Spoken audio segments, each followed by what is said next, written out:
ಮಾನ್ಯ ಕೇಂದ್ರ ಸಚಿವರು ಶ್ರೀ ನಾರಾಯಣ ಸ್ವಾಮಿ ಅವರು ಆಗಮಿಸಿದ್ದಾರೆ. ಅವರೊಂದಿಗೆ ಉಪಸ್ಥಿತರಿದ್ದಾರೆ.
ಇಡೀ ರಾಜ್ಯದಲ್ಲೇ ಒಂದು ವಿಶಿಷ್ಟ ಮತ್ತು ಸ್ಥಳೀಯ ಜನಪ್ರತಿನಿಧಿ ಈ ಒಂದು ಅಂತ್ಯೋದಯ ದಕ್ಷಿಣ ಕನ್ನಡ ಜಿಲ್ಲೆಯಲ್ಲಿ ಆಯೋಜನೆ ವ್ಯವಸ್ಥೆ ಆಗಿರುವಂತಹ ಗ್ರಾಮ ಪಂಚಾಯತ್ ನಲ್ಲಿ ಕೆಲಸ ಮಾಡ್ತಾ ಇರುವ ಸರ್ಕಾರದ ಯೋಜನೆಗಳ ಬಗ್ಗೆ ಒಂದು ಅರಿವಾಗಿ ಕಾರ್ಯರೂಪಕ್ಕೆ ಈ ಒಂದು ಕಾರ್ಯಕ್ರಮವನ್ನು ಆಯೋಜನೆ ಮಾಡಲಾಗ್ತಾ ಇದೆ. ಕೊಡಬೇಕಂತ ಹೇಳಿದ್ರೆ ಜನಪ್ರತಿನಿಧಿ ತಳಮಟ್ಟದಲ್ಲಿ ಇರ್ತಕ್ಕಂಥ ಆತ್ಮವಿಶ್ವಾಸವನ್ನ ಹೆಚ್ಚಿಸುವ ಮೂಲಕ ಪಾಲ್ಗೊಳ್ಳುವಿಕೆಯ ಪ್ರಜಾಪ್ರಭುತ್ವವನ್ನ ಕಾರ್ಯಕ್ರಮವನ್ನು ಆಯೋಜನೆ ಮಾಡಲಾಗಿದೆ. ಇದೊಂದು ವಿಶಿಷ್ಟವಾಗಿರುವಂಥ ಮತ್ತು ಅಷ್ಟೇ ವಿನೂತನವಾಗಿರುವಂಥ ಕಾರ್ಯಕ್ರಮವಾಗಿದೆ. ಈ ಅಂತ್ಯೋದಯ ಅಂತೇಳಿ ಈ ಕಾರ್ಯಕ್ರಮಕ್ಕೆ ಹೆಸರಿಟ್ಟಿದ್ದೀರಲ್ಲ ಅಂತೇಳಿ, ಅಂದು ಕೈಗಾರಿಕಾ ಸಚಿವರಾಗಿ ಕೇಂದ್ರದಲ್ಲಿ ನಮ್ಮ ನಾಯಕತ್ವ ವಹಿಸಿರುವಂಥ ದೀನ್ ದಯಾಳ್ಜಿಯವರು ಅವರ ಪ್ರೀತಿಯ ಶಿಷ್ಯರಲ್ಲೊಬ್ಬರಾದಂಥ ಪ್ರಧಾನಮಂತ್ರಿ ನರೇಂದ್ರ ಮೋದಿ ಅವರ ಪರಿಕಲ್ಪನೆಯಂತೆ ಸಮಾಜದ ಕಟ್ಟಕಡೆ ಅಂದರೆ ಅಂತ್ಯದಲ್ಲಿರುವಂಥ ಕಡು ಬಡವನ ಉದಯ ಆಗಬೇಕು ಅನ್ನುವ ಕಾರಣಕ್ಕೆ ಅವ್ರು ಏನು ಕನಸುಗಳಿದೆಯೋ ಆ ಕೊನೆಯ ಮನುಷ್ಯನ ಬದುಕಿನ ಉದಯಕ್ಕೋಸ್ಕರ, ಅಂತ್ಯದಲ್ಲಿರುವಂಥ ಮನುಷ್ಯನ ಕುಟುಂಬದ ಉದಯಕ್ಕೋಸ್ಕರ ಅಂತ್ಯೋದಯ ಎನ್ನುವಂಥ ಕಾರ್ಯಕ್ರಮದ ಹೆಸರಿನಲ್ಲಿ ಈ ಕಾರ್ಯಕ್ರಮಕ್ಕೆ ಒಂದು ಹೆಸರನ್ನ ಇಟ್ಟಿದ್ದೇವೆ ಅಂತ ಹೇಳಲಿಕ್ಕೆ ನನ್ನ ಸಮಾಧಾನ ಮತ್ತು ಹೆಮ್ಮೆ ಇದೆ. ಈ ಮೂಲಕ ನಮ್ಮ ಕಾರ್ಯಯೋಜನೆ ಪ್ರಾರಂಭ ಆಗಬೇಕು ಅನ್ನುವಂಥ ಕನಸು. ನಮ್ಮ ಇವತ್ತಿನ ಈ ಸಮಾರಂಭದಲ್ಲಿ ಉದ್ಘಾಟಕರಾಗಿ ನಾರಾಯಣ ಸ್ವಾಮಿ ಅವರು ಭಾಗವಹಿಸ್ತಾ ಇದ್ದಾರೆ. ನನಗನ್ಸುತ್ತೆ ಭಾರತ ಸರ್ಕಾರವೇ ಮಂಗಳೂರಿನ ಮನೆ ಬಾಗಿಲಿಗೆ ಬಂದರೆ ಹೇಗಿರುತ್ತೋ, ನಮ್ಮ ನಾರಾಯಣ ಸ್ವಾಮಿ ಅವರಿಗೆ ಬಂದಿರುವುದು ಭಾರತ ಸರ್ಕಾರವೇ ಬಡವರ ಮನೆ ಬಾಗಿಲಿಗೆ ಬಂದಂಥ ಅನುಭವಗಳಾಗಿದೆ. ಬೇಗ ಬನ್ನಿ ಅಂತ ಹೇಳಿದೆ. ಅವರು ಇಲ್ಲಿ ಇಲ್ಲದೆ ಇರಲಿ, ಈ ಬಂಟ್ವಾಳದ ಬಂಟರ ಭವನದಲ್ಲಿರುವಂಥ ಪ್ರತಿಯೊಂದು ಚಟುವಟಿಕೆಯನ್ನು ಕೂಡ ಅತ್ಯಂತ ಅರ್ಥವತ್ತಾಗಿ ನಮಗೆ ಪೂರಕವಾದಂಥ ವ್ಯವಸ್ಥೆಗಳನ್ನು ನಿರ್ಮಾಣ ಮಾಡಿದವರು ರಾಜೇಶ್ ನಾಯ್ಕರು ಮತ್ತು ಅವರ ತಂಡ ಅಧ್ಯಕ್ಷತೆ ವಹಿಸಿರುವಂಥ ರಾಜೇಶ್ ನಾಯ್ಕರವರೇ. ಇವತ್ತು ನಿಜಕ್ಕೂ ನಮ್ಮ ಸಂಘಟನೆಯ ರಾಜ್ಯಾಧ್ಯಕ್ಷರು ಸಂಸದರಾಗಿರುವಂಥ ದಿಲೀಪ್ ಕುಮಾರ್ ಅವರಿಗೆ ಈಗಾಗಲೇ ಬಿಜಾಪುರಕ್ಕೆ ಹೋಗಬೇಕಾಗಿತ್ತು. ನಾವೆಲ್ಲ ವಿನಂತಿ ಮಾಡ್ಕೊಂಡಿವು, ದಯವಿಟ್ಟು ನಮ್ಮ ಜೊತೆ ಉದ್ಘಾಟನಾ ಸಮಾರಂಭದಲ್ಲಿ ಜನಸಾಮಾನ್ಯರ ಮಧ್ಯೆ ಕೆಲಸ ಮಾಡುವಂಥ ಗ್ರಾಮ ಪಂಚಾಯತ್ನ ಪ್ರತಿನಿಧಿಗಳು, ತಾಲೂಕು ಜಿಲ್ಲಾ ಪಂಚಾಯತ್ನ ಪ್ರತಿನಿಧಿಗಳಾಗಿದ್ದವರು, ನಮ್ಮ ನಗರಸಭೆ, ಪುರಸಭೆ, ಪಟ್ಟಣ ಪಂಚಾಯತ್ನ ಆಡಳಿತ ನಡೆಸುವಂಥ ಜನಪ್ರತಿನಿಧಿಗಳ ಈ ಕಾರ್ಯಕ್ರಮದಲ್ಲಿ ಒಂದು ವಿಶಿಷ್ಟವಾದಂಥ ಕಾರ್ಯಕ್ರಮ ಇದೆ. ಈ ಕಾರ್ಯಕ್ರಮ ಯಶಸ್ವಿ ಆಯಿತು ಅಂತ ನಮ್ಗೆ ಅನಿಸಿದ್ರೆ ನಮ್ಮ ಇಡೀ ರಾಜ್ಯದ 30 ಜಿಲ್ಲೆಗಳಲ್ಲೂ ಇದನ್ನ ಪುನರಪಿ ಪ್ರಾರಂಭ ಮಾಡಬೇಕು ಅನ್ನುವಂಥ ಕೆಲಸಗಳು ಹೊಂದಿದ್ದೇವೆ. ಒಂದ್ಸಾರಿ ನೀವು ನೋಡಿ ಹೋಗಿ ಉದ್ಘಾಟನಾ ಸಮಾರಂಭದಲ್ಲಿ ನೀವು ಇರಬೇಕು ಅಂತ ವಿನಂತಿ ಮಾಡಿದಾಗ ಸನ್ಮಾನ್ಯ ನಳಿನ್ ಕುಮಾರ್ ಅವರು ನಮ್ಮ ಸಂಸದರು ನಮ್ಮ ಜೊತೆ ಇದ್ದಾರೆ ಅನ್ನೋದನ್ನ ಅತ್ಯಂತ ಪ್ರೀತಿಯಿಂದ ನೆನಪು ಮಾಡಿಕೊಂಡು, ಉತ್ತರ ವಿಧಾನಸಭಾ ಕ್ಷೇತ್ರದ ಶಾಸಕರಾದ ಸನ್ಮಾನ್ಯ ಭರತ್ ಶೆಟ್ಟಿ ಅವರೇ, ಬೆಳ್ತಂಗಡಿಯ ಶಾಸಕರಾಗಿರೋ ಸಣ್ಣ ಹೇಳಿ, ಯಾಕೆಂದ್ರೆ ಒಂದೇ ಹಾಲಲ್ಲಿ ಜನ ಸೇರ್ತಾರೆ ಅನ್ನೋದು ಆತಂಕ ಬೇಡ, ಕೆಳಗೆ 3 ಹಾಲಲ್ಲಿ ಇಷ್ಟೇ ಪ್ರಮಾಣದಲ್ಲಿ ಜನ ಇದ್ದಾರೆ ಅಂತ ಅವ್ರ ಗಮನಕ್ಕೆ ತರ್ತಾ ನಾವೊಂದು ವಿಶಿಷ್ಟವಾದಂಥ ಈ ಕಾರ್ಯಕ್ರಮ ಮಾಡ್ತಾ ಇದ್ದೇವೆ. ಈ ಸಭಾ ಕಾರ್ಯಕ್ರಮ ಮುಗಿದ ನಂತರ ಎಲ್ಲರೂ ಕೂಡ ಮಧ್ಯಾಹ್ನ 1:30 ಗಂಟೆವರೆಗೂ ಕೂಡ ನಮ್ಮ ಕಾರ್ಯಾಗಾರಗಳು ನಡೆಯುತ್ತೆ. ನಮ್ಮ ಸಮಾಜ ಕಲ್ಯಾಣ ಇಲಾಖೆಯಲ್ಲಿ ಏನೇನು ಯೋಜನೆಗಳಿದೆ, ಅಂಬೇಡ್ಕರ್ ನಿಗಮದಲ್ಲಿ ಏನೇನು ಯೋಜನೆಗಳಿದೆ, ಆ ಯೋಜನೆಯನ್ನು ಜನರಿಗೆ ತಲುಪಿಸೋದು ಹೇಗೆ ಅನ್ನೋದ್ರ ಬಗ್ಗೆ ಯೋಚನೆ ಮಾಡುವಂಥ ಒಂದು ಕಾರ್ಯಕ್ರಮ ನಡೆಯುತ್ತೆ. ನಮ್ಮ ಹಿಂದುಳಿದ ವರ್ಗ ಇಲಾಖೆಯಲ್ಲಿ ಏನೇನು ಕಾರ್ಯಕ್ರಮಗಳಿದೆ, ನಾವು ದೇವರಾಜ ನಿಗಮವೂ ಸೇರಿದಂತೆ 13 ನಿಗಮಗಳಲ್ಲಿ ಏನೇನು ಕಾರ್ಯಕ್ರಮ ಹಾಕೊಂಡಿದ್ದೇವೆ, ಸಮಾಜ ಕಲ್ಯಾಣ ಇಲಾಖೆಯಲ್ಲಿರುವಂಥ ಒಂದೊಂದು ಯೋಜನೆಗಳೇನು ಅವುಗಳನ್ನು ಪಡೆಯೋದು ಹೇಗೆ ಅಂತೇಳಿ ನಾನು ನಿರಾಳವಾದ ಮನಸ್ಸಿನಿಂದ ನಿಮ್ಮೆಲ್ಲರೂ ಹೇಳಬೇಕಾಗುತ್ತೆ ಅಂತ ಹೇಳಿದ್ರೆ, ಸಾಮಾನ್ಯ ಬಡವನೊಬ್ಬರಿಗೆ ಭೂವಡೆತನ ಬೇಕು ಅಂತ ಯೋಚನೆ ಮಾಡಿದ್ರೆ 15 ಲಕ್ಷ ನಮ್ಮ ಇಲಾಖೆ ಕೊಡ್ತಾ ಇದ್ದೇವೆ. ಅದು ಯಾರಿಗೆ ತಲುಪಬೇಕು ಹೇಳಿದ್ರೆ ಅವರಿಗೆ ತಲುಪುತ್ತೆ.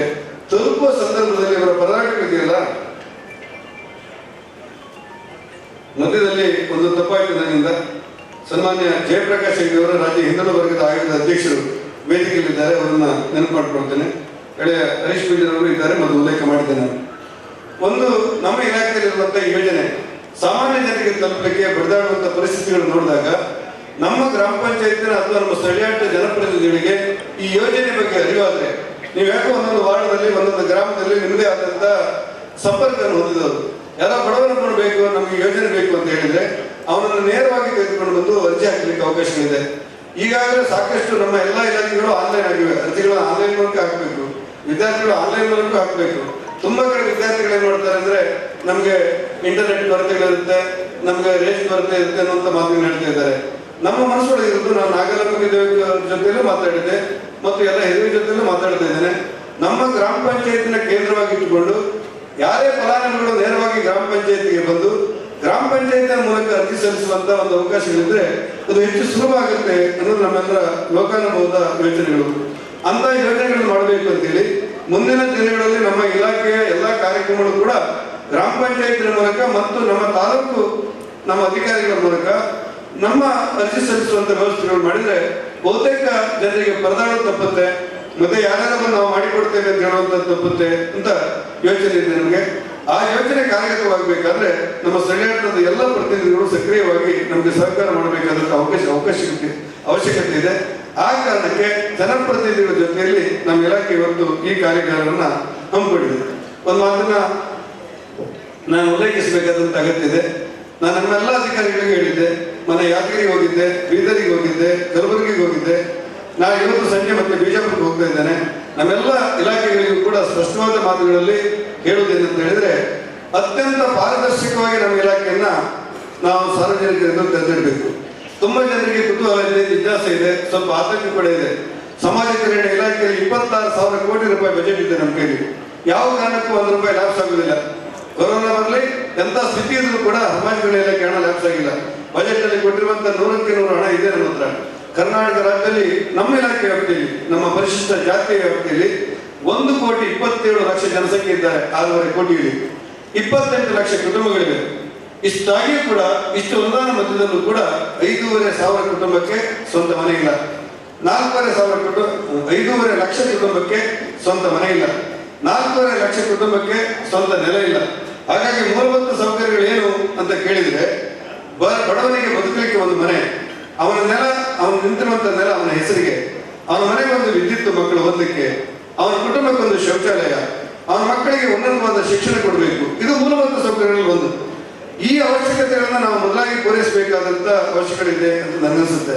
ಅತ್ಯಂತ ಹೆಮ್ಮೆಯಿಂದ, ಅಭಿಮಾನದಿಂದ, ಗೌರವದಿಂದ ನನ್ನ ವಿಧಾನ ಸಭೆಯಲ್ಲಿ ನಾನು ಪ್ರಶ್ನೆಗೆ ಉತ್ತರ ಕೊಡ್ತಾ ಇರೋ ಹೇಳಿದ್ದೆ. ನಮ್ಮ ಪರಿಶಿಷ್ಟ ಜಾತಿಯಲ್ಲಿರುವಂತಹ 2 ಮಕ್ಕಳು ಬಾಬಾ ಸಾಹೇಬ್ ಅಂಬೇಡ್ಕರ್ ಅವರು ಬರೆದಿರುವಂತ, ನಮ್ಗೆ ಸಂವಿಧಾನ ಕೊಟ್ಟಂತ ಬಾಬಾ ಸಾಹೇಬ್ ಅಂಬೇಡ್ಕರ್ ಅವರ ಯಾವ ಲಂಡನ್ ಯಾವ ಶಾಲೆಯಲ್ಲಿ ಕಲಿತಿದ್ದಾರೋ ಅದೇ ಶಾಲೆಗೆ ನಮ್ಮ ಪರಿಶಿಷ್ಟ ಜಾತಿಯ 2 ಮಕ್ಕಳು ಇವತ್ತು ಲಂಡನ್ ನಲ್ಲಿ ಕಲಿತಾ ಇದ್ದಾರೆ ನಮ್ಮ ಇಲಾಖೆ ಮೂಲಕ ಅಂತ ಹೇಳಲಿಕ್ಕೆ ನನಗೆ ಹೆಮ್ಮೆ ಮತ್ತು ಅಭಿಮಾನ ಇದೆ. ಹಾಗಾಗಿ ಸಮಾಜದ ಕಟ್ಟ ಕಡೆಯ ಮನುಷ್ಯನೊಬ್ಬನ ಮಗು ಮುಖ್ಯವಾಹಿನಿಗೆ ಬರಬೇಕು. ಆ ಮಗು ಡಾಕ್ಟರ್ ಆಗಬೇಕು, ಇಂಜಿನಿಯರ್ ಆಗಬೇಕು, ಉನ್ನತ ಶಿಕ್ಷಣವನ್ನು ಪಡಿಬೇಕು. ಅವನ ಕಾಲ ಮೇಲೆ ಅವನು ನಿಲ್ಲಬೇಕು. ಬೇಕಾದ ಸಂಪನ್ಮೂಲಗಳು ನಮ್ಮ ಕೈಲಿದೆ. ನಮ್ಮಲ್ಲಿ ಆರ್ಥಿಕ ಶಕ್ತಿ ಇದೆ, ಮಾನವ ಸಂಪನ್ಮೂಲಗಳಿದೆ. ನಮ್ಮ ಜಿಲ್ಲಾ ಮಟ್ಟದ ಎಲ್ಲ ಅಧಿಕಾರಿಗಳು, KS ಅಧಿಕಾರಿಗಳಿದ್ದಾರೆ. ಅತ್ಯಂತ ವ್ಯವಸ್ಥಿತವಾಗಿ ಕೆಲಸ ಮಾಡುವಂತ, ಯೋಚನೆ ಮಾಡುವಂತ ಒಂದು ತಂಡ ನಮ್ಮ ಕೈಲಿದೆ.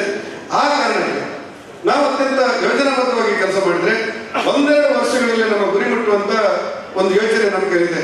ಮನೆ ಕುತೂಹಲಕ್ಕೋಸ್ಕರ ನಾನು ನಮ್ಮ ಎಲ್ಲ ಹಿರಿಯ ಅಧಿಕಾರಿಗಳನ್ನು ಕರೆದು ನಮ್ಮ ಇಲಾಖೆಯಲ್ಲಿ, ನಮ್ಮ ಹಿಂದುಳಿದ ವರ್ಗ ಮತ್ತು ಸಮಾಜ ಕಲ್ಯಾಣ ಇಲಾಖೆಯಲ್ಲಿ ಸುಮಾರು 5,500 6 ಸಾವಿರ ವಸತಿ ಶಾಲೆಗಳು ಮತ್ತು ಶಾಲೆಗಳಿವೆ, ಹಾಸ್ಟೆಲ್ಗಳಿವೆ.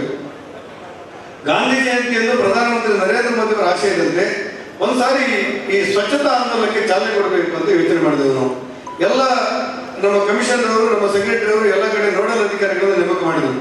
ಈ ಕುತೂಹಲ ಅಂತ ಹೇಳಿದ್ರೆ 6,000ಕ್ಕೂ ಹೆಚ್ಚು ಶಾಲೆಗಳು ಏಕಕಾಲದಲ್ಲಿ ಸ್ವಚ್ಛತಾ ಆಂದೋಲನ ಭಾಗಿಯಾಗಿದ್ದವು. ಅತ್ಯಂತ ಹೆಮ್ಮೆ ಎನಿಸುವಂತಹ ಕಾರ್ಯಕ್ರಮದಲ್ಲಿ ನಾವೆಲ್ಲ ಒಂದಾಗಿ ಕೆಲಸ ಮಾಡಿದ್ದೇವೆ. ಇದರ ಮಧ್ಯದಲ್ಲಿರುವಂತ, ನಾನು ನಿನ್ನೆ ಕೂಡ ಯಾವುದೊಂದು ಸಮಾರಂಭದಲ್ಲಿ, ಮಂಡ್ಯದಲ್ಲಿರುವಂತಹ ಒಂದು ಸಮಾರಂಭದಲ್ಲಿ ಹೇಳಿದೆ, ಯಾರು ಒಂದು ಹೇಳ್ತಾರೆ ನಮ್ಮ ಪರಿಶಿಷ್ಟ ಜಾತಿಗೆ ಒಂದು ಸ್ಮಶಾನ ಕೊಡಿ ಅಂತ ಹೇಳಿ. ದಕ್ಷಿಣ ಕನ್ನಡ ಜಿಲ್ಲೆಯಲ್ಲಿ, ಉಡುಪಿ ಜಿಲ್ಲೆಯಲ್ಲಿ ಪರಿಶಿಷ್ಟ ಬೇರೆ, ಪರಿಶಿಷ್ಟೇತರ ಬೇರೆ ಅಂತ ಭಾವನೆಗಳಿಲ್ಲ ನಮ್ಮ ದೃಷ್ಟಿಯಲ್ಲಿ.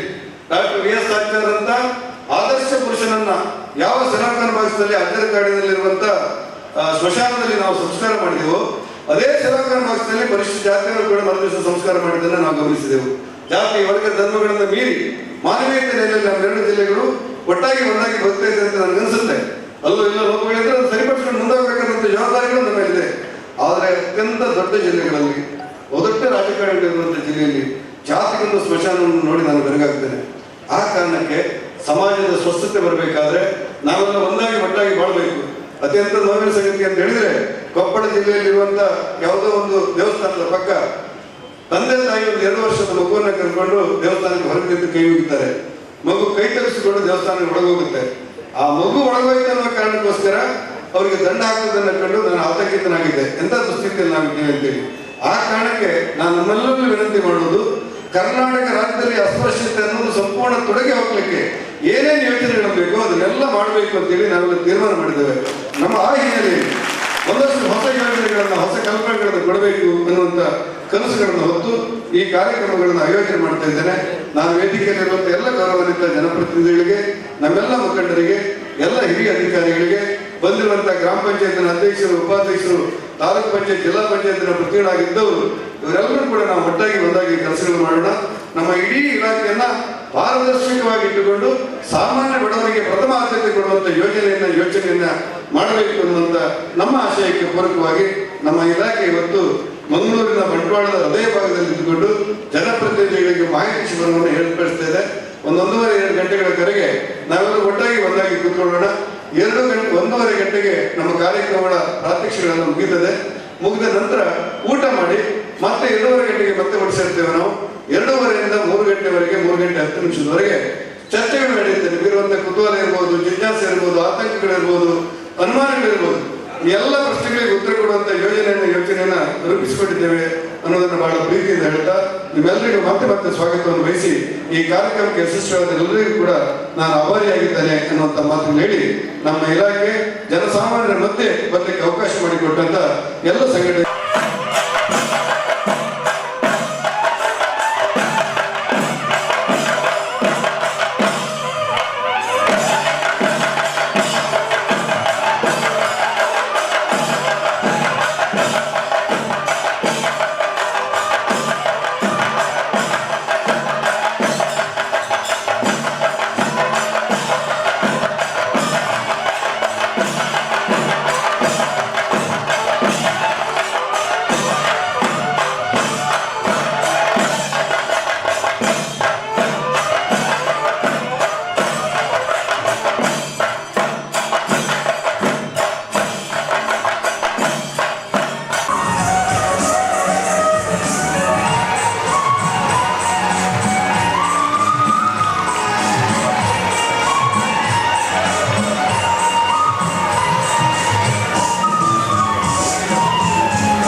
ಚಾಣಕ್ಯ ರಾಜಕಾರಣದಲ್ಲಿ ಬಹಳ ಸುಂದರವಾಗಿ ಒಂದು ಉಕ್ತಿಯನ್ನು ಹೇಳ್ತಾರೆ. ಭೂತಕಾಲದ ಕತ್ತಲಿನಲ್ಲಿ ಬೆಳಕನ್ನು ಹುಡುಕುವುದಕ್ಕಿಂತ ಭವಿಷ್ಯತ್ ಕಾಲದ ಕತ್ತಲನ್ನು ಬೆಳಕು ಮಾಡತಕ್ಕಂಥವ ನಾಯಕ. ನನಗನ್ನಿಸಿದೆ ಕೋಟಾ ಶ್ರೀನಿವಾಸ ಪೂಜಾರಿ ಅವರು ಇಂತಹ ಯೋಚನೆ ಇರತಕ್ಕಂಥ ಒಬ್ಬ ನಾಯಕ. ಯಾಕೆ ಅವರಿಗೆ ಯಾವ ಇಲಾಖೆಯನ್ನು ಕೊಟ್ಟರು ಆ ಇಲಾಖೆಯ ಪರಿಪೂರ್ಣವಾಗಿರ್ತಕ್ಕಂಥ ಅಧ್ಯಯನದ ಜೊತೆಗೆ ಸಮಾಜದ ಕಟ್ಟಕೊನೆಯ ವ್ಯಕ್ತಿಗೂ ನ್ಯಾಯ ಒದಗಿಸ್ತಕ್ಕಂತಹ ಒಂದು ಚಾಕಚಕ್ಯತೆ ಇರತಕ್ಕಂಥ ಒಬ್ಬ ಸಚಿವ ಅದು ಕೋಟಾ ಶ್ರೀನಿವಾಸ ಪೂಜಾರಿ. ಹಾಗಾಗಿ ನನಗೆ ಅವರಲ್ಲಿ ಬಹಳ ಪ್ರೀತಿ. ವಿಧಾನ ಪರಿಷತ್ನ ಸದಸ್ಯರಾದರು, ಪಂಚಾಯತ್ ಸದಸ್ಯರ ಆಯ್ಕೆಯ ಮುಖಾಂತರವಾಗಿ ನನಗೇನಿಸಿದೆ ಈ ರಾಜ್ಯದಲ್ಲಿ ಮೊದಲ ಬಾರಿಗೆ ಪಂಚಾಯತ್ ಸದಸ್ಯರಿಗೆ ಸಂಭಾವನೆಯನ್ನು ಕೊಡಬೇಕು ಅಂತ ವಿಧಾನ ಪರಿಷತ್ನಲ್ಲಿ ಉಲ್ಲೇಖ ಮಾಡಿರ್ತಕ್ಕಂಥ ಒಬ್ಬ ಶಾಸಕ ಇದ್ದರು ಕೋಟಾ ಶ್ರೀನಿವಾಸ ಪೂಜಾರಿ. ಧಾರ್ಮಿಕ ದತ್ತಿ ಸಚಿವರಾದರು. ಹಳ್ಳಿಯಲ್ಲಿರ್ತಕ್ಕಂಥ ಕಲ್ಲುರ್ಟಿ ದೈವಸ್ಥಾನಕ್ಕೂ ಅನುದಾನಗಳನ್ನು ಕೊಡಬಹುದು ಅಂತ ತೋರಿಸಿದವರು ಇದ್ರೆ ಅದು ಕೋಟಾ ಶ್ರೀನಿವಾಸ ಪೂಜಾರಿ. ಇವತ್ತು ಹಿಂದುಳಿದ ವರ್ಗದ ನಾಯಕರ ಮಂತ್ರಿಯಾಗಿ ಈ ಯೋಜನೆಗಳನ್ನ ಜನಸಾಮಾನ್ಯರ ಬಳಿಗೆ ತಲುಪಿಸುವಂತ ಶಕ್ತಿ ಇದೆ. ಅದು ಪಂಚಾಯತ್ ಸದಸ್ಯರಿಗೆ ಕಾರ್ಯಾಗಾರ ಮಾಡ್ತಾರಲ್ಲ, ಇದೇ ಅಬ್ದುಲ್ ಕಲಾಂ ಹೇಳಿದ್ದು ಕನಸನ್ನು ಹಗಲನ್ನು ಕನಸನ್ನ ಮಾಡತಕ್ಕಂಥ ಶಕ್ತಿ ಕೋಟಾ ಶ್ರೀನಿವಾಸ ಪೂಜಾರಿ ಅವರಿಗಿದೆ. ಅವರಿಗೆ ಅಭಿನಂದನೆಗಳನ್ನು ಸಲ್ಲಿಸ್ತೇನೆ. ಸಮರ್ಪಕವಾಗಿರ್ತಕ್ಕಂಥ ಕಾರ್ಯವನ್ನ ಅಂತ್ಯೋದಯದ ಪರಿಕಲ್ಪನೆ ಅಡಿಯಲ್ಲಿ ಮಾಡಿದ್ದೀರಿ. ಈ ದೇಶಕ್ಕೆ ಶ್ರೇಷ್ಠ ಸಾಧಕ ದೀನ್ ದಯಾಳ್ ಉಪಾಧ್ಯಾಯರವರು ರಾಜಕೀಯ ಸಂತ. ದೀನ್ ದಯಾಳ್ ಉಪಾಧ್ಯಾಯರು ಈ ರಾಷ್ಟ್ರಕ್ಕೆ 3 ವಿಚಾರಧಾರೆಗಳನ್ನು ಕೊಟ್ಟರು.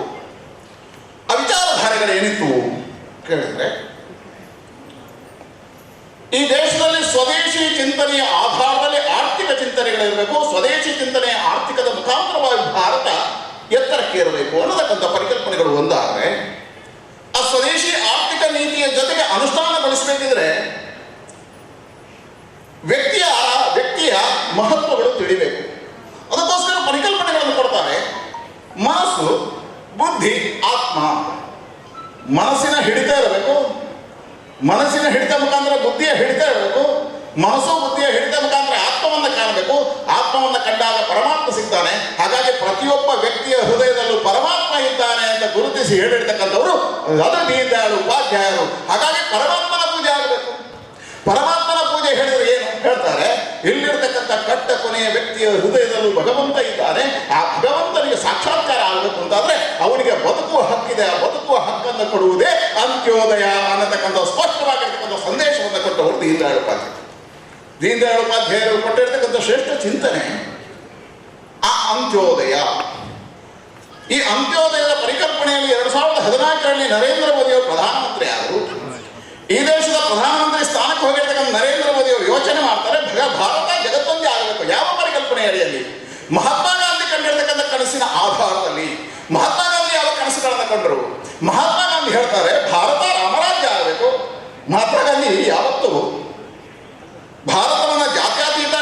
ಕರೆದಿಲ್ಲ. ಭಾರತ ಮಹಾತ್ಮ ಗಾಂಧಿ ಬಹಳ ಸುಂದರವಾಗಿ ಹೇಳ್ತಾರೆ, ಇದು ರಾಮರಾಜ್ಯ.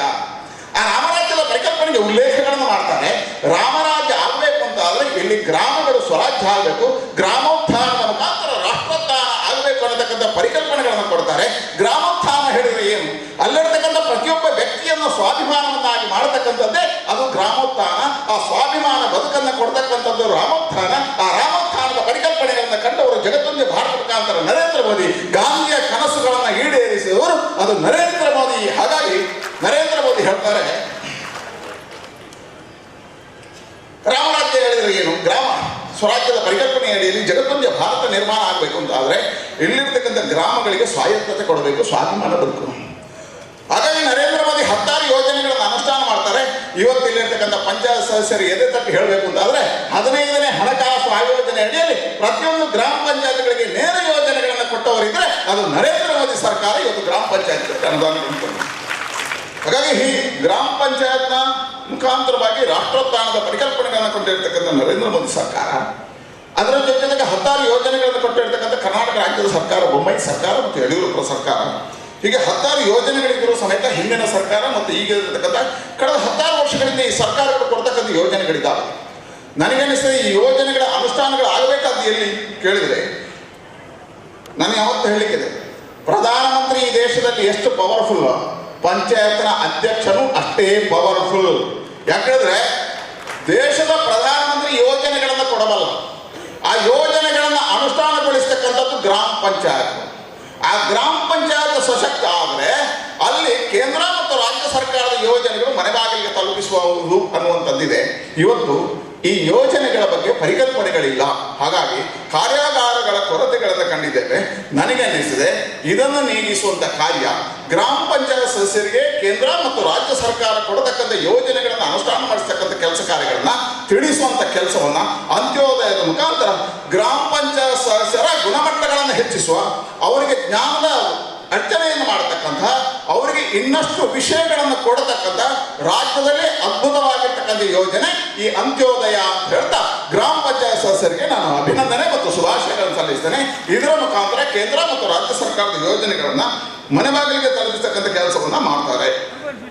ಹಾಗಾಗಿ ನಮ್ಮ ಕೋಟಾ ಶ್ರೀನಿವಾಸ ಪೂಜಾರಿ ಅವರ ಪರಿಕಲ್ಪನೆ ಅದೇ ಇದೆ. ಪ್ರತಿಯೊಬ್ಬ ಗ್ರಾಮ ಪಂಚಾಯತ್ ಸದಸ್ಯ ಸಶಕ್ತ ಆಗಬೇಕು. ಅವರ ಮುಖಾಂತರ ಇಲ್ಲಿರ್ತಕ್ಕಂಥ ಕಟ್ಟೆಯ ಕೊನೆಯ ವ್ಯಕ್ತಿಯು ಸ್ವಾಭಿಮಾನ ಭರಿತವಾಗಿರ್ತಕ್ಕಂಥ ಬದುಕನ್ನು ಕಾಣಬೇಕು. ಹಾಗಾಗಿ ಯೋಜನೆಗಳನ್ನು ಕೊಡತಕ್ಕಂಥ ಕೆಲಸ ಕಾರ್ಯಗಳನ್ನು ಮಾಡಬೇಕು ಅಂತ ಹೇಳ್ತಕ್ಕಂಥ ಯೋಜನೆ ಅಡಿಯಲ್ಲಿ ಈ ಅಂತ್ಯೋದಯದ ಪರಿಕಲ್ಪನೆಗಳನ್ನು ಕೊಟ್ಟಿದ್ದಾರೆ. ಇವತ್ತು ತ್ರಿಸ್ತರವಾಗಿರ್ತಕ್ಕಂಥ ಕಲ್ಪನೆಯಲ್ಲಿ ನಮ್ಮ ಗ್ರಾಮ ಪಂಚಾಯತ್ಗಳಿದ್ದಾವೆ. 3 ಯೋಜನೆ ಕೇಂದ್ರ, ರಾಜ್ಯ ಮತ್ತು ಪಂಚಾಯತ್. ಈ 3 ಯೋಜನೆಗಳನ್ನು ತ್ರಿಸ್ತರ ತಿದ್ದುಪಡಿಯ ಅಡಿಯಲ್ಲಿ ಇವತ್ತು ಗ್ರಾಮ ಪಂಚಾಯತ್ಗಳಿಗೆ ಹೆಚ್ಚು ಸ್ಥಾನಮಾನಗಳನ್ನು ಕೊಡುವಂಥ ಕೆಲಸ ಕಾರ್ಯಗಳಾಗಿದ್ದಾವೆ. ಇವತ್ತು ಅದರ ಅಡಿಯಲ್ಲಿ ಬರ್ತಕ್ಕಂಥ ಕೆಲಸ ಕಾರ್ಯಗಳು, ಪಂಚಾಯತ್ ರಾಜ್ ಇವತ್ತು ಸದಸ್ಯರಿಗೆ ಹೆಚ್ಚು ಯೋಜನೆಗಳನ್ನು ಕೊಡ್ತಕ್ಕಂಥ ಕೆಲಸ ಕಾರ್ಯಗಳು, ಇವತ್ತು ಗ್ರಾಮ ಪಂಚಾಯತಲ್ಲಿ ಮನೆ ಮನೆಗಳಿಗೆ ಗಂಗೆ ಕೊಡ್ತಕ್ಕಂಥ ಯೋಜನೆ ಇರ್ಬೋದು, ನರೇಗಾದ ಅಡಿಯಲ್ಲಿ ಯೋಜನೆಗಳನ್ನು ಕೊಡ್ತಕ್ಕಂಥದ್ದು ಇರ್ಬೋದು, ಇವತ್ತು ಹಿಂದುಳಿದ ವರ್ಗಗಳಿಗೆ ಅತಿ ಹೆಚ್ಚು ಯೋಜನೆಗಳು ಬಂದಿರತಕ್ಕಂಥದ್ದು ಇರ್ಬೋದು. ಇದೆಲ್ಲವನ್ನು ಮನೆ ಬಾಗಿಲಿಗೆ ತಲುಪಿಸ್ತಕ್ಕಂಥ ಕೆಲಸ ಬಹಳ ಅದ್ಭುತವಾಗಿರ್ತಕ್ಕಂಥ ಕೆಲಸ. ಇದೆಲ್ಲವನ್ನು ಗ್ರಾಮ ಪಂಚಾಯತ್ ಸದಸ್ಯರ ಮುಖಾಂತರ ಕಾರ್ಯಾನುಷ್ಠಾನಗೊಳಿಸಬೇಕು. ಕೇಂದ್ರದ ಯೋಜನೆ ಮತ್ತು ರಾಜ್ಯದ ಯೋಜನೆಗಳು ಪ್ರತಿಯೊಬ್ಬನು ಪಡೆಯುವ ಹಕ್ಕುದಾರನಾಗ್ತಾನೆ ಅನ್ನುವಂಥದ್ದಕ್ಕೆ ಇದೆಲ್ಲವನ್ನು ತಿಳಿಸುವಂಥ ಕೆಲಸ ಇವತ್ತು ಕೋಟಾ ಶ್ರೀನಿವಾಸ ಪೂಜಾರಿ ಅವರ ಇಲಾಖೆಯ ಮುಖಾಂತರ ಆಗ್ತಾ ಇದೆ. ನಾನು ವಿಶೇಷವಾಗಿ ನಾರಾಯಣ ಸ್ವಾಮಿ ಅವರು ನಮ್ಮ ಜೊತೆಯಾಗಿ ಬರ್ತಾ ಇದ್ವಿ. ನಾರಾಯಣ ಸ್ವಾಮಿ ಅವರ ಒಂದು ಸುಂದರವಾಗಿರ್ತಕ್ಕಂಥ ಪರಿಕಲ್ಪನೆ ಅವ್ರ ತಲೆಯಲ್ಲಿದೆ. ಮುಂದಿನ ದಿನಗಳಲ್ಲಿ ಇವತ್ತು ನರೇಂದ್ರ ಮೋದಿ ಅವರನ್ನು ಮಾಡಿದ್ದಾರೆ, ಈ ದೇಶದ ಕಟ್ಟಕೊನೆಯ ವ್ಯಕ್ತಿಯು ಮೆಡಿಕಲ್ ಸ್ಟೂಡೆಂಟ್ ಆಗಬೇಕು, ಅದಕ್ಕೋಸ್ಕರ ನೀಟ್ ಅಂತ ತಂದರು.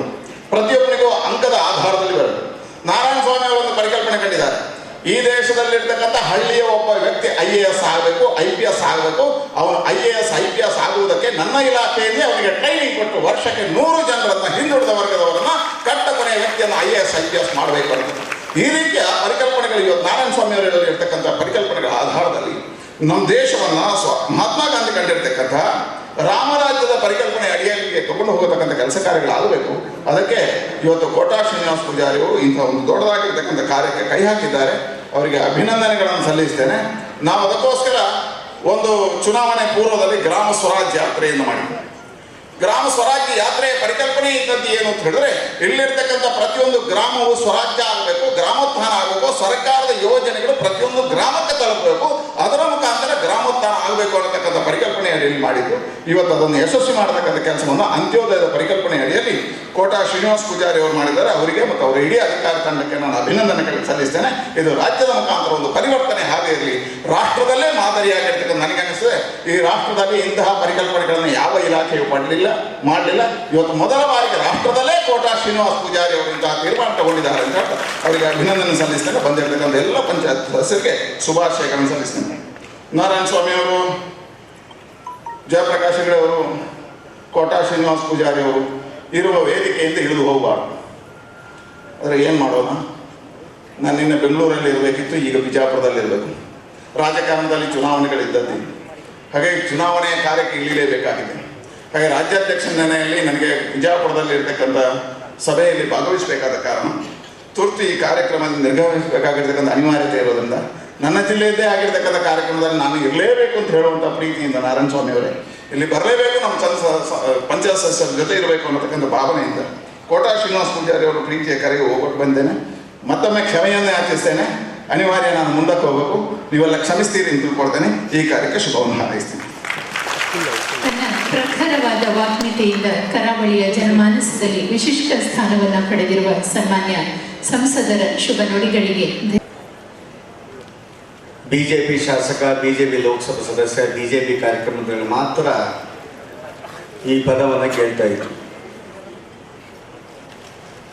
ದೀನ್ ದಯಾಳ್ ಉಪಾಧ್ಯಾಯರ ಪರಿಕಲ್ಪನೆ, ಅವರ ಕನಸನ್ನು ಇಡೀ ದೇಶದಲ್ಲಿ ಸಂಘ ಪರಿವಾರ ಬಿಜೆಪಿ ಆಡಳಿತದ ಮುಖಾಂತರ ಕಟ್ಟಕಡೆಯ ವ್ಯಕ್ತಿಗೆ ರಾಜ್ಯದ ಮತ್ತು ಯೋಜನೆಗಳನ್ನು ತಲುಪಿಸುವ ಮುಖಾಂತರ ಸ್ವಾವಲಂಬಿಯನ್ನಾಗಿ ಮಾಡಬೇಕು, ಸ್ವಾಭಿಮಾನಿಯನ್ನಾಗಿ ಮಾಡಬೇಕು. ಸ್ವಾವಲಂಬಿ ಆಗದೆ ಹೊರತು ಯಾವುದೇ ವ್ಯಕ್ತಿ ಸ್ವಾಭಿಮಾನದ ಬದುಕನ್ನು ಸಾಗಿಸೋದಿಲ್ಲ. ಅಂಥ ಕಾರ್ಯಕ್ರಮವನ್ನು ಒಂದು ವಿಶಿಷ್ಟ ಕಾರ್ಯಕ್ರಮ, ಯಾವ ಮಂತ್ರಿಯು ಯೋಚನೆ ಮಾಡದೇ ಇದ್ದಂಥ ಕಾರ್ಯಕ್ರಮ. ಮಂತ್ರಿ ಅಧಿಕಾರಕ್ಕೆ ಮಾತ್ರ, ತೋರ್ಪಡೆಗೆ ಮಾತ್ರ. ಮಂತ್ರಿ ಆದ ತಕ್ಷಣ ಸನ್ಮಾನ ಸಮಾರಂಭ ಇದಕ್ಕೆ ಸೀಮಿತ. ಮಂತ್ರಿ ಆದ ಮೇಲೆ ಕಾರ್ಯಕರ್ತರಿಗಿಂತ ಹೆಚ್ಚಾಗಿರೋದು ಇಬ್ಬರು ಇರ್ತಾರೆ. ಒಬ್ಬರು ಹೊಗಳಭಟ್ಟರು, ಮತ್ತೊಬ್ಬರು ಅಧಿಕಾರಿ. ಅಧಿಕಾರ ಇಲ್ಲಿದ್ದಾಗ ಕಾರ್ಯಕರ್ತರ ಜೊತೆಯಲ್ಲಿ ಕಾರ್ಯಕರ್ತನಾಗಿ ಇರ್ತಾನೆ. ಆದ್ದರಿಂದ ಅನೇಕರು ದೂರ ಸರಿತಾರೆ, ತನ್ನ ತನವನ್ನು ಕಳ್ಕೊಳ್ತಾರೆ.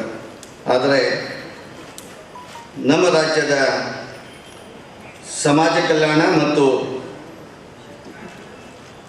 ಹಿಂದುಳಿದ ವರ್ಗಗಳ ಮತ್ತು ಇಲಾಖೆಯ ಮಂತ್ರಿಗಳಾಗಿ ಈ ಸಮಾಜವನ್ನು ಮುನ್ನಡೆಸಬೇಕಂತೇಳಿ ಸಂಘಟನೆ, ಈ ರಾಜ್ಯದ ಮುಖ್ಯಮಂತ್ರಿಗಳು ಜವಾಬ್ದಾರಿಯನ್ನು ಕೊಟ್ಟಾಗ ನಾನು ಮಂತ್ರಿನೂ ಹೌದು,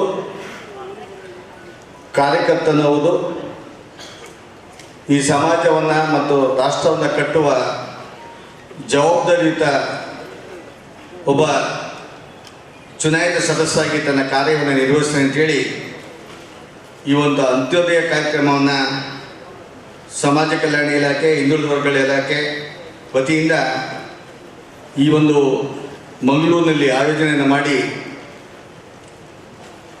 ಮಂತ್ರಿಗಳನ್ನು, ಶಾಸಕರನ್ನು, ಜಿಲ್ಲಾ ಪಂಚಾಯತ್ ಸದಸ್ಯರನ್ನು, ತಾಲೂಕ್ ಪಂಚಾಯತ್ ಸದಸ್ಯರನ್ನು, ಸಮಾಜ ಸೇವಕರನ್ನು ಮಾಧ್ಯಮದ ಮುಖಾಂತರ ಸರ್ಕಾರವನ್ನು ಬಡವರ ಮನೆ ಬಾಗಿಲಿಗೆ ಕೊಂಡೊಯ್ಯುವ ಯೋಜನೆಯನ್ನು ಹಮ್ಮಿಕೊಂಡಿರ್ತಕ್ಕಂಥ ಮಂತ್ರಿಗಳಿಗೆ ವಿಶೇಷವಾದಂಥ ಅಭಿನಂದನೆ ಸಲ್ಲಿಸ್ತೇನೆ. ಇದೀಗ ತಾನೇ ನಮ್ಮ ಪಕ್ಷದ ಅಧ್ಯಕ್ಷರು, ಈ ಭಾಗದ ಲೋಕಸಭಾ ಸದಸ್ಯರು ಅವರ ಅನುಭವಗಳನ್ನು, ಮಂತ್ರಿಗಳ ವಿಷನನ್ನು, ಕಾರ್ಯವೈಖರಿಯನ್ನು ತಮಗೆ ಪರಿಚಯಿಸಿ ರಾಜ್ಯ ಮತ್ತು ಕೇಂದ್ರದ ಯೋಜನೆಗಳನ್ನು ಯಾವ ರೀತಿ ಅನುಷ್ಠಾನ ಮಾಡ್ಬೋದು ಅನ್ನೋದನ್ನು ಬಗ್ಗೆ ಹೇಳ್ತಾ, ದೀನ್ ದಯಾಳ್ ಉಪಾಧ್ಯಾಯರ ಕನಸನ್ನು ಅಂತ್ಯೋದಯದ ಮುಖಾಂತರ ರಾಷ್ಟ್ರ ವ್ಯಾಪ್ತಿಯಲ್ಲಿ ಜಾರಿಯಾಗಬೇಕು ಅಂತೇಳಿ ತಮ್ಮದೇ ಆದಂಥ ಸಂದೇಶವನ್ನು ನೀಡಿರ್ತಕ್ಕಂಥ ಸನ್ಮಾನ್ಯ ನಳಿನ್ ಕುಮಾರ್ ಕಟೀಲ್ ಅವರು, ವೇದಿಕೆಯಲ್ಲಿ ಮತ್ತೊಬ್ಬರಿದ್ದಾರೆ ಜಯಪ್ರಕಾಶ್ ಹೆಗಡೆ ಅವರು. ಭಾಳ ಚರ್ಚೆ ಆಗ್ತಾ ಇರ್ತದೆ ಇತ್ತೀಚೆಗೆ. ಹಿಂದುಳಿದ ವರ್ಗದ ಇಲಾಖೆದೇ ಚರ್ಚೆ, ವಿರೋಧ ಪಕ್ಷದವ್ರ ಮಧ್ಯೆ ಕೆಲಸನೇ ಇಲ್ಲ. ಆ ಚರ್ಚೆಗೆ ಕಾರಣರಾದಕ್ಕಿಂತ ಒಬ್ಬ ಸಂಭಾವಿತ ಹಿಂದಿನ ಶಾಸಕರಾಗಿ, ಸ್ನೇಹಿತರಾಗಿ, ಹಿಂದುಳಿದ ವರ್ಗ ಆಯೋಗದ ಅಧ್ಯಕ್ಷರಾಗಿ ಕೆಲಸ ಮಾಡ್ತಕ್ಕಂಥ ಮಾನ್ಯ ಜಯಪ್ರಕಾಶ್ ಹೆಗಡೆಯವರೇ, ಈ ಒಂದು ಕಾರ್ಯಕ್ರಮದ ಅಧ್ಯಕ್ಷತೆಯನ್ನು ವಹಿಸಿರ್ತಕ್ಕಂಥ ರಾಜೇಶ್ ನಾಯ್ಕರವರೇ, ಅನೇಕ ಶಾಸಕರು, ವಿಧಾನ ಪರಿಷತ್ ಸದಸ್ಯರು, ವೇದಿಕೆಯಲ್ಲಿ ಅನೇಕ ಅಧಿಕಾರಿಗಳು, ವೇದಿಕೆ ಮುಂಭಾಗದಲ್ಲಿ ನಮ್ಮ ಹಿರಿಯರಾಗಿರ್ತಕ್ಕಂಥ ಪ್ರಭಾಕರ್ ಭಟ್ರವರು, ಮಾಜಿ ಶಾಸಕರು, ಸಂಘಟನೆ ಅನೇಕ ಮುಖಂಡರು ಭಾಗವಹಿಸಿದ್ದೀರಾ. ತಮ್ಮೆಲ್ಲರೂ ವಿಶೇಷವಾಗಿ ಅಭಿನಂದನೆ ಸಲ್ಲಿಸ್ತಾ, ಈ ಕಾರ್ಯಕ್ರಮ ಸರ್ಕಾರಿ ಕಾರ್ಯಕ್ರಮ ಅನ್ನೋದಕ್ಕಿಂತ ಒಂದು ಜಾಗೃತಿ ಕಾರ್ಯಕ್ರಮ. ನಾನು ಹೇಳ್ತೇನೆ ಯಾಕೆ ಈ ಕಾರ್ಯಕ್ರಮ ಅವಶ್ಯಕತೆ ಇತ್ತು ಅನ್ನೋದನ್ನು. ಆದರೆ ಕಾರ್ಯಕ್ರಮಗಳ ಅವಶ್ಯಕತೆ ಇದೆಯಾ ಇಲ್ವ ಅಂತ ಅನೇಕ ವರ್ಷಗಳು ಅಮೃತ ಮಹೋತ್ಸವವನ್ನು ಆಚರಣೆ ಮಾಡಿದ್ದೀವಿ. ಸ್ವಾತಂತ್ರ್ಯ ಬಂದ ಮೇಲೆ 75 ವರ್ಷ ಈ ದೇಶಕ್ಕೆ ಆಡಳಿತವನ್ನು ಚುನಾಯಿತ ಸರ್ಕಾರಗಳು ಕೊಟ್ಟಿದೆ. ಡಾಕ್ಟರ್ BR ಅಂಬೇಡ್ಕರ್ ಅವರು ಸಂವಿಧಾನದಲ್ಲಿ ಮೀಸಲಾತಿಯನ್ನು ದಲಿತರು ಮತ್ತು ಹಿಂದುಳಿದವರಿಗೆ, ಅಲ್ಪಸಂಖ್ಯಾತರಿಗೆ, ಎಲ್ಲರಿಗೂ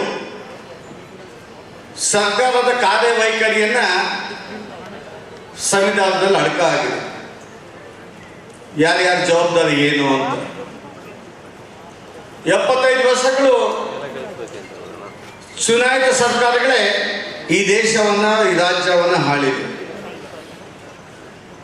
ಈ ದೇಶದಲ್ಲಿ ದಲಿತರ ಪರವಾಗಿ ಅನೇಕ ಸಂಘಟನೆಗಳು, ಒಂದಲ್ಲ ಎರಡಲ್ಲ ಲಕ್ಷಾಂತರ ಸಂಘಟನೆಗಳು ಪ್ರತಿ ವರ್ಷ ಪಂಚವಾರ್ಷಿಕ ಯೋಜನೆಗಳು ಪ್ರತಿ 5 ವರ್ಷಕ್ಕೆ ನಡೀತಾನೆ ಇರ್ತದೆ. ಪಂಚವಾರ್ಷಿಕ ಯೋಜನೆ ಒಂದು ಕಡೆ ಆದರೆ ಪ್ರತಿ ವರ್ಷ ಬಡ್ಜೆಟ್ ಅಲೋಕೇಶನ್, ಬಡ್ಜೆಟ್ ಜನಸಂಖ್ಯೆಗೆ ಅನುಗುಣವಾಗಿ ಒಂದು ಕಡೆ ಬಡ್ಜೆಟ್, ಈ ಸಮಾಜದಲ್ಲಿ ಅವಶ್ಯಕತೆಗಳನ್ನು ಯಾವ ರೀತಿ ಪೂರೈಕೆ ಮಾಡಬೇಕು ಅದರ ಆಧಾರದ ಮೇಲೆ ಬಡ್ಜೆಟ್. ಸರ್ಕಾರದ ತಂದೆ ಆದಂಥ ಕಾರ್ಯವನ್ನು ತನ್ನ ಶೈಲಿಗಳಲ್ಲಿ ನಡೆಸಿದೆ. ಅಂತ್ಯೋದಯ ಕಾರ್ಯಕ್ರಮ ಅವಶ್ಯಕತೆ ಇದೆ. ಯಾಕೆ ಅಂದರೆ ಈ ದೇಶದ ಅನೇಕ ಸಂಘಟನೆಗಳು ಮಾಡಿದ್ದು ಒಂದೇ, ಡ್ಯಾಶ್ ಜಿಂದಾಬಾದ್, ಡ್ಯಾಶ್ ಜಿಂದಾಬಾದ್, ಡ್ಯಾಶ್ ಧಿಕ್ಕಾರ. ಒಂದು ವ್ಯವಸ್ಥೆಗೆ ಧಿಕ್ಕಾರ, ಒಂದು ವ್ಯಕ್ತಿಗೆ ಜೈಕಾರ. ಸಮಸ್ಯೆಗಳ ಪರಿಹಾರ ಸಿಗಲಿಲ್ಲ. ಅನೇಕ ಸಂಘಟನೆ 100ಕ್ಕೆ 99% ಸರ್ಕಾರ ಮತ್ತು ಸಮಾಜದ ಕೊಂಡಿಯಾಗಿ ಕೆಲಸ ಮಾಡಬೇಕಾಗಿದ್ದಂಥ ಸಂಘಟನೆಗಳು ಧಿಕ್ಕಾರ ಮತ್ತು ಜೈಕಾರಕ್ಕೆ ಸೀಮಿತ ಆದವು. ಎರಡಕ್ಕೆ ಸೀಮಿತ ಆಗಿದ್ದು, ಜೈಕಾರ, ಧಿಕ್ಕಾರ. ಸರ್ಕಾರದ ಬಡ್ಜೆಟ್ ಏನು, ಸರ್ಕಾರದ ಯೋಜನೆ ಏನು, ಆ ಸರ್ಕಾರದ ಸವಲತ್ತನ್ನು ತನ್ನ ಮನೆ ಬಾಗಿಲಿಗೆ ತಂದುಕೋಬೇಕಾದ್ರೆ ತನಗೆ ಅವಶ್ಯಕತೆ ಇದ್ದಂಥ ಯೋಜನೆಯನ್ನು ತನಗೆ ಬೇಕಾಗಿ ಸ್ವಾವಲಂಬಿ ಆಗೋದಕ್ಕೆ, ಸ್ವಾಭಿಮಾನಿ ಆಗೋದಕ್ಕೆ, ತನ್ನ ಬದುಕನ್ನು ಸಾಗಿಸ್ಲಿಕ್ಕೆ ಸಂಪರ್ಕದ ಆಗಬೇಕಾಗಿದ್ದ ಅನೇಕ ಸಂಘಟನೆಗಳು ಎರಡಕ್ಕೆ ಸೀಮಿತ ಆದವು. ಆದ ಕಾರಣವಾಗಿ ಇವತ್ತು ನಮ್ಮ ಸಮಾಜ ಕಲ್ಯಾಣ ಇಲಾಖೆ ಮಂತ್ರಿಗಳು, ಹಿಂದುಳಿದ ಇಲಾಖೆ ಮಂತ್ರಿಗಳು ಇವತ್ತು ಅಂತ್ಯೋದಯ ಕಾರ್ಯಕ್ರಮ ಯಾವುದೋ ಸಂಘಟನೆ ಮಾಡಬೇಕಾಗಿದ್ದನ್ನ ಸರ್ಕಾರದ ಮಂತ್ರಿಯಾಗಿ ಮಾಡ್ತಾ ಇದ್ದಾರಲ್ಲ, ಅದಕ್ಕಾಗಿ ನಿಮಗೆ ಅಭಿನಂದನೆ ಸಲ್ಲಿಸ್ತೇನೆ. ಈ ದಿಕ್ಕಿನಲ್ಲಿ ಮೊಟ್ಟ ಮೊದಲ ಬಾರಿಗೆ ಎಲ್ಲ ಕಡೆ ಪುಸ್ತಕ ಹಂಚಿದ್ದಾರೆ ನಮ್ಮ ಪ್ರಿನ್ಸಿಪಲ್ ಸೆಕ್ರೆಟರಿ ಅವರು, ಇಲಾಖೆಯವರು. ಅನೇಕ ಕಡೆ ಹೇಳ್ತಾ ಇದ್ದಾನೆ, ಈ ದೇಶಕ್ಕೆ ಮೋದಿಯವರು ಪ್ರಧಾನಿ ಆದ ನಂತರ ಡಿಜಿಟಲ್ ಆಡಳಿತ, ಆ ಡಿಜಿಟಲ್ ಆಡಳಿತ ಗ್ರಾಮ ಪಂಚಾಯಿತಿವರೆಗೂ, ಪ್ರಧಾನಿ ಕಚೇರಿವರೆಗೂ ಯಾವ ಇಲಾಖೆ, ಯಾವ ಯೋಜನೆ, ಯಾವ ಯೋಜನೆಯನ್ನ ಯಾವ ರೀತಿ ಪಡಿಬೋದು, ಯಾವ ಯೋಜನೆ ಮುಖಾಂತರ ಯಾವ ಸಮಾಜಕ್ಕೆ, ಯಾವ ವ್ಯಕ್ತಿಗೆ, ಯಾವ ವರ್ಗದ ವ್ಯಕ್ತಿಗಳಿಗೆ ಸಿಗ್ಬೋದು ಅನ್ನೋದನ್ನ ಮನಸ್ಸು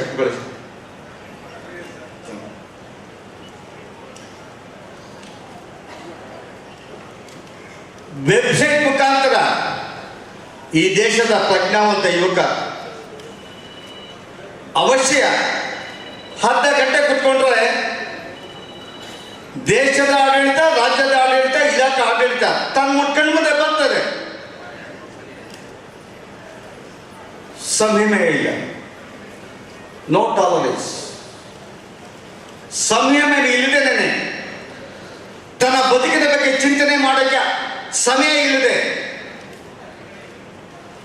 ತನ್ನ ಪೋಷಕರನ್ನ, ಸಮಾಜವನ್ನ, ಸರ್ಕಾರವನ್ನ, ರಾಜಕಾರಣಿಗಳನ್ನ ದೂಷಣೆಯನ್ನು ಮಾಡ್ತಾ ತನ್ನ ವ್ಯಕ್ತಿತ್ವವನ್ನು ರೂಪಿಸ್ಕೊಳ್ಳೋಕ್ಕಾಗಲಿಲ್ಲ. ತನ್ನ ವ್ಯಕ್ತಿತ್ವವನ್ನು ರೂಪಿಸ್ಕೊಳ್ಳೋಕ್ಕಾಗದೆ ಅಶಕ್ತನಾಗಿ ಸಮಾಜದಿಂದ ದೂರ ಆಗುವಂಥ ಅನೇಕ ಮಹನೀಯರನ್ನು ನೋಡ್ತೇವೆ. ಆ ಯುವಕರಿಗೆ ಈ ಕಾರ್ಯಕ್ರಮ ಯಶಸ್ವಿ. ಈ ಕಾರ್ಯಕ್ರಮ ಅವಶ್ಯಕತೆ ಇದೆ. ಆ ಕಾರ್ಯಕ್ರಮ ಕೇವಲ ವೆಬ್ಸೈಟ್ ಮುಖಾಂತರವಲ್ಲ, ಆ ಪುಸ್ತಕವನ್ನು ಇವತ್ತು ಕೊಟ್ಟಿದ್ದಾರೆ.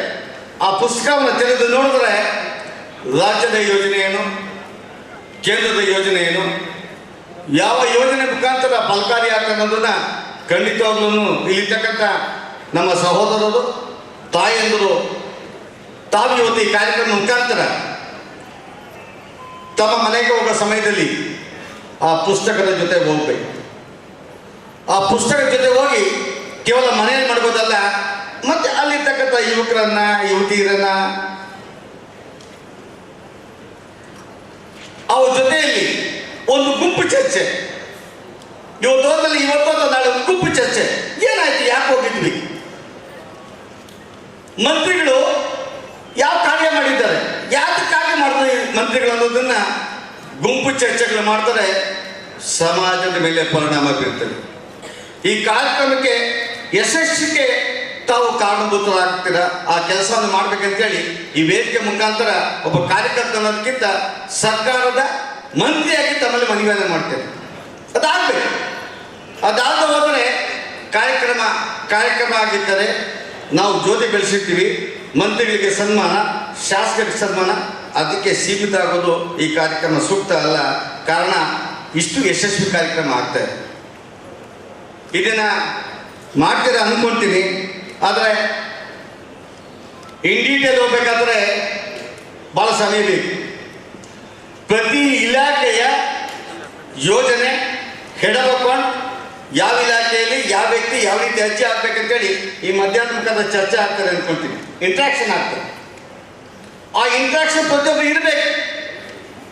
ಅದನ್ನ ಕೇಂದ್ರದ ಮಂತ್ರಿಯಾಗಿ ಮಾತಾಡೋದು, ಭಾಷಣ ಮಾಡೋದು ಸೂಕ್ತ ಅಲ್ಲ ನಾನು ಅನ್ಕೊಳ್ತೀನಿ. ಯಾಕಂದ್ರೆ ಪುಸ್ತಕ ಇರೋದ್ರಿಂದ, ಎಲ್ಲ ಅಧಿಕಾರಿಗಳು ಉಪಸ್ಥಿತಿ ಇರೋದ್ರಿಂದ ಭಾವನಾತ್ಮಕ ಚರ್ಚೆ ಆಗ್ಬೇಕು. ಯಾವ ಕಾರಣಕ್ಕೆ ನಾನು ಇಲ್ಲಿ ಬಂದಿದ್ದೀನಿ, ಸರ್ಕಾರದ ಅಂತ್ಯೋದಯ ಕಾರ್ಯಕ್ರಮ ಮಾಡ್ತಾ ಇದ್ದೀರಾ, ಯಾವ ಯೋಜನೆ ಎಲ್ಲಿ ಬರ್ತೀರ ಅನ್ನೋದನ್ನ ಇಲ್ಲೇ ಚರ್ಚೆ ಆಗಿ ಮುಕ್ತವಾಗಿ ಉತ್ತರವನ್ನು ಕೊಟ್ಟರೆ ಸಮಾಜಕ್ಕೆ ಉಪಯುಕ್ತ ಆಗ್ತದೆ. ಈ ಕಾರ್ಯಕ್ರಮ ಮಾಡಿದಂಥ ಮಂತ್ರಿಗಳಿಗೆ, ಆ ಜವಾಬ್ದಾರಿ ಇರುತ್ತಂಥ ಕಾರ್ಯಕರ್ತರಿಗೆ ಖಂಡಿತವಾಗ್ಲೂ ಉತ್ಸಾಹದಿಂದ ಮನೆಗೆ ಹೋಗ್ತಾರೆ. ಆ ದಿಕ್ಕಿನಲ್ಲಿ ಕೆಲಸ ಹಾಕಂತ ಕೇಳ್ತಾ ಅನೇಕ ಕಾರ್ಯಕ್ರಮಗಳಿವೆ. ನಾನು ಒಂದೆರಡು ನಿಮಿಷ ಪುಸ್ತಕವನ್ನು ನೋಡಿದ್ದು, ನನ್ನಲ್ಲಿ ಒಂದು ಕಾರ್ಯಕ್ರಮ, ನಾನು social justice of empowerment. Social justice of empowerment ಅಂತ ಹೇಳಿದ್ರೆ ಸಮಾಜ ಕಲ್ಯಾಣಕ್ಕೆ ಒಂದೇ ಅಲ್ಲ. ನಾನು ಮಂತ್ರಿ ಆಗಿದ್ದಾಗ ನಮ್ಮ ಮಂತ್ರಿಗಳು ನೆನೆ ಮೈಸೂರಲ್ಲಿ ಹೇಳ್ತಾ ಇದ್ರು, ನಾರಾಯಣ ಸ್ವಾಮಿ ಜೊತೆಯಲ್ಲಿ ಇರಬೇಕು ಅಂತ. ಮಂತ್ರಿಗಳೇ ನನ್ನ ಜೊತೆಯಲ್ಲಿ ಇರ್ಬೇಕಂತ ಹೇಳ್ತಾ ಇದ್ರು. ಲಾಸ್ಟ್ ವೀಕ್ ಜಮ್ಮು ಕಾಶ್ಮೀರ್ಗೆ ಹೋಗಿದ್ದೆ ನಾನು. ಜಮ್ಮು ಕಾಶ್ಮೀರಿನ ಒಟ್ಟು ಇಲಾಖೆಗಳ ರಿವ್ಯೂ ಮಾಡ್ಬೇಕಂತ ಇದ್ದೇನೆ. ಪತ್ರವನ್ನು ಕಳಿಸ್ಕೊಟ್ಟಿದ್ದೆ. ನಾನು ಇಲಾಖೆ ರಿವ್ಯೂ ಮಾಡಬೇಕು, ಸರ್ಕಾರವನ್ನು ರಿವ್ಯೂ ಮಾಡಬೇಕು ಅಂತ. ನಾನು ಹೋದಾಗ ಕೇವಲ ಸಮಾಜ ಕಲ್ಯಾಣ ಇಲಾಖೆ ಸೆಕ್ರೆಟರಿ ಇದ್ದು, ಸಂಬಂಧಪಟ್ಟಂಥ ಡಿಡಿಗಳು, ಡೈರೆಕ್ಟರ್ಗಳು ಎಲ್ಲ ಇದ್ದರು. ಒಂದು 20-25 ಜನ ಇದ್ದರು. ಆ ಸೆಕ್ರೆಟರಿನ ಕೇಳಿದೆ, ಬೇರೆ ಸೆಕ್ರೆಟರಿಗಳು ಎಲ್ಲೋಗಿದ್ದಾರೆ, ಚೀಫ್ ಸೆಕ್ರೆಟರಿ ಇಲ್ಲೇ ಇದೆ. ನಾನು ಇಲ್ಲ ಸರ್, ಸಮಾಜ ಕಲ್ಯಾಣ ಇಲಾಖೆ ಮಂತ್ರಿ ಆ ಇಲಾಖೆ ಮಾತ್ರ ರಿವ್ಯೂ ಮಾಡ್ತಾರೆ. ಮತ್ತೊಂದು ಸಾರಿ ಎಚ್ಚರಿಸ್ತಾ ಇದ್ದೀನಿ, ಸಮಾಜ ಕಲ್ಯಾಣ ಇಲಾಖೆ ಇಡೀ ಸಮಾಜದ ಕಸ್ಟೋಡಿಯನ್. ಯಾವುದೇ ಇಲಾಖೆ ಅಂತ ಈ ದೇಶದಲ್ಲಿರ್ತಕ್ಕಂಥ, ಈ ರಾಜ್ಯದಲ್ಲಿರ್ತಕ್ಕಂಥ ಆ ಸಮುದಾಯದ ಒಟ್ಟು ಜವಾಬ್ದಾರಿ ನನ್ನ ಮೇಲಿದೆ. ನನ್ನನ್ನು ಒಟ್ಟು ಈ ಸಮಾಜದ ಸಂಕಷ್ಟಗಳನ್ನು, ಸಮಸ್ಯೆಗಳನ್ನು ಪರಿಹಾರ ಮಾಡೋದಕ್ಕೆ ಸರ್ಕಾರ ಜವಾಬ್ದಾರಿ ಕೊಟ್ಟಿದೆ. ನಾನು ಕಸ್ಟೋಡಿಯನ್. ಪ್ರತಿಯೊಬ್ಬರು ಅಕೌಂಟಬಿಲಿಟಿ ಸಮಾಜ ಕಲ್ಯಾಣ ಇಲಾಖೆ ಇರಬೇಕು. ಸಮಾಜ ಕಲ್ಯಾಣ ಇಲಾಖೆಗೆ ಎಲ್ಲ ಇಲಾಖೆ ಪ್ರಿನ್ಸಿಪಲ್ ಸೆಕ್ರೆಟರಿಗಳು ಅಕೌಂಟಬಿಲಿಟಿ. ಪ್ರತಿ ಪೈ SCPTS ಯಾವ ಡ್ರಾ ಮಾಡ್ತಾರೆ, ಆ ₹1 ಯಾತಕ್ಕಾಗಿ ಅಲೋಕೇಶನ್ ಆಯಿತು, ಎಲ್ಲಿ ಖರ್ಚಾಯಿತು, ಎಲ್ಲಿ ವಿನಿಯೋಗ ಆಯಿತು, ಆ ವ್ಯಕ್ತಿ ಆ ರೂಪಾಯಿನ ಯಾರಿಗೆ ಕೊಟ್ಟಿರೋದ್ರಿಂದ ಏನು ಪರಿಣಾಮ ಬೀರ್ತು, ಆ ₹1 ಸಮಾಜದಲ್ಲಿ ಆ ವ್ಯಕ್ತಿಗೆ ಕೊಟ್ಟಾಗ ಪರಿಣಾಮ ಏನಾಯಿತು, ಅದರಿಂದ ಉಪಯುಕ್ತ ಏನಾಯಿತು ಸಮಾಜಕ್ಕೆ ಮತ್ತು ರಾಷ್ಟ್ರಕ್ಕೆ, ಸಾಮಾಜಿಕವಾಗಿ ಆರ್ಥಿಕವಾಗಿ ಅದನ್ನು ತುಲನೆ ಮಾಡ್ತಾ ಹೋದರೆ ಸಮಾಜ ಕಲ್ಯಾಣ ಇಲಾಖೆ ಅವಶ್ಯಕತೆ ಇಲ್ಲ, ಅಧಿಕಾರಿಗಳು ಮಾಡ್ಕೊಳ್ತಾರೆ. ಆ ತುಲನೆಯನ್ನು ಮಾಡುವ ಜವಾಬ್ದಾರಿ ಸಮಾಜ ಕಲ್ಯಾಣ ಇಲಾಖೆ ಮಂತ್ರಿಗಳು.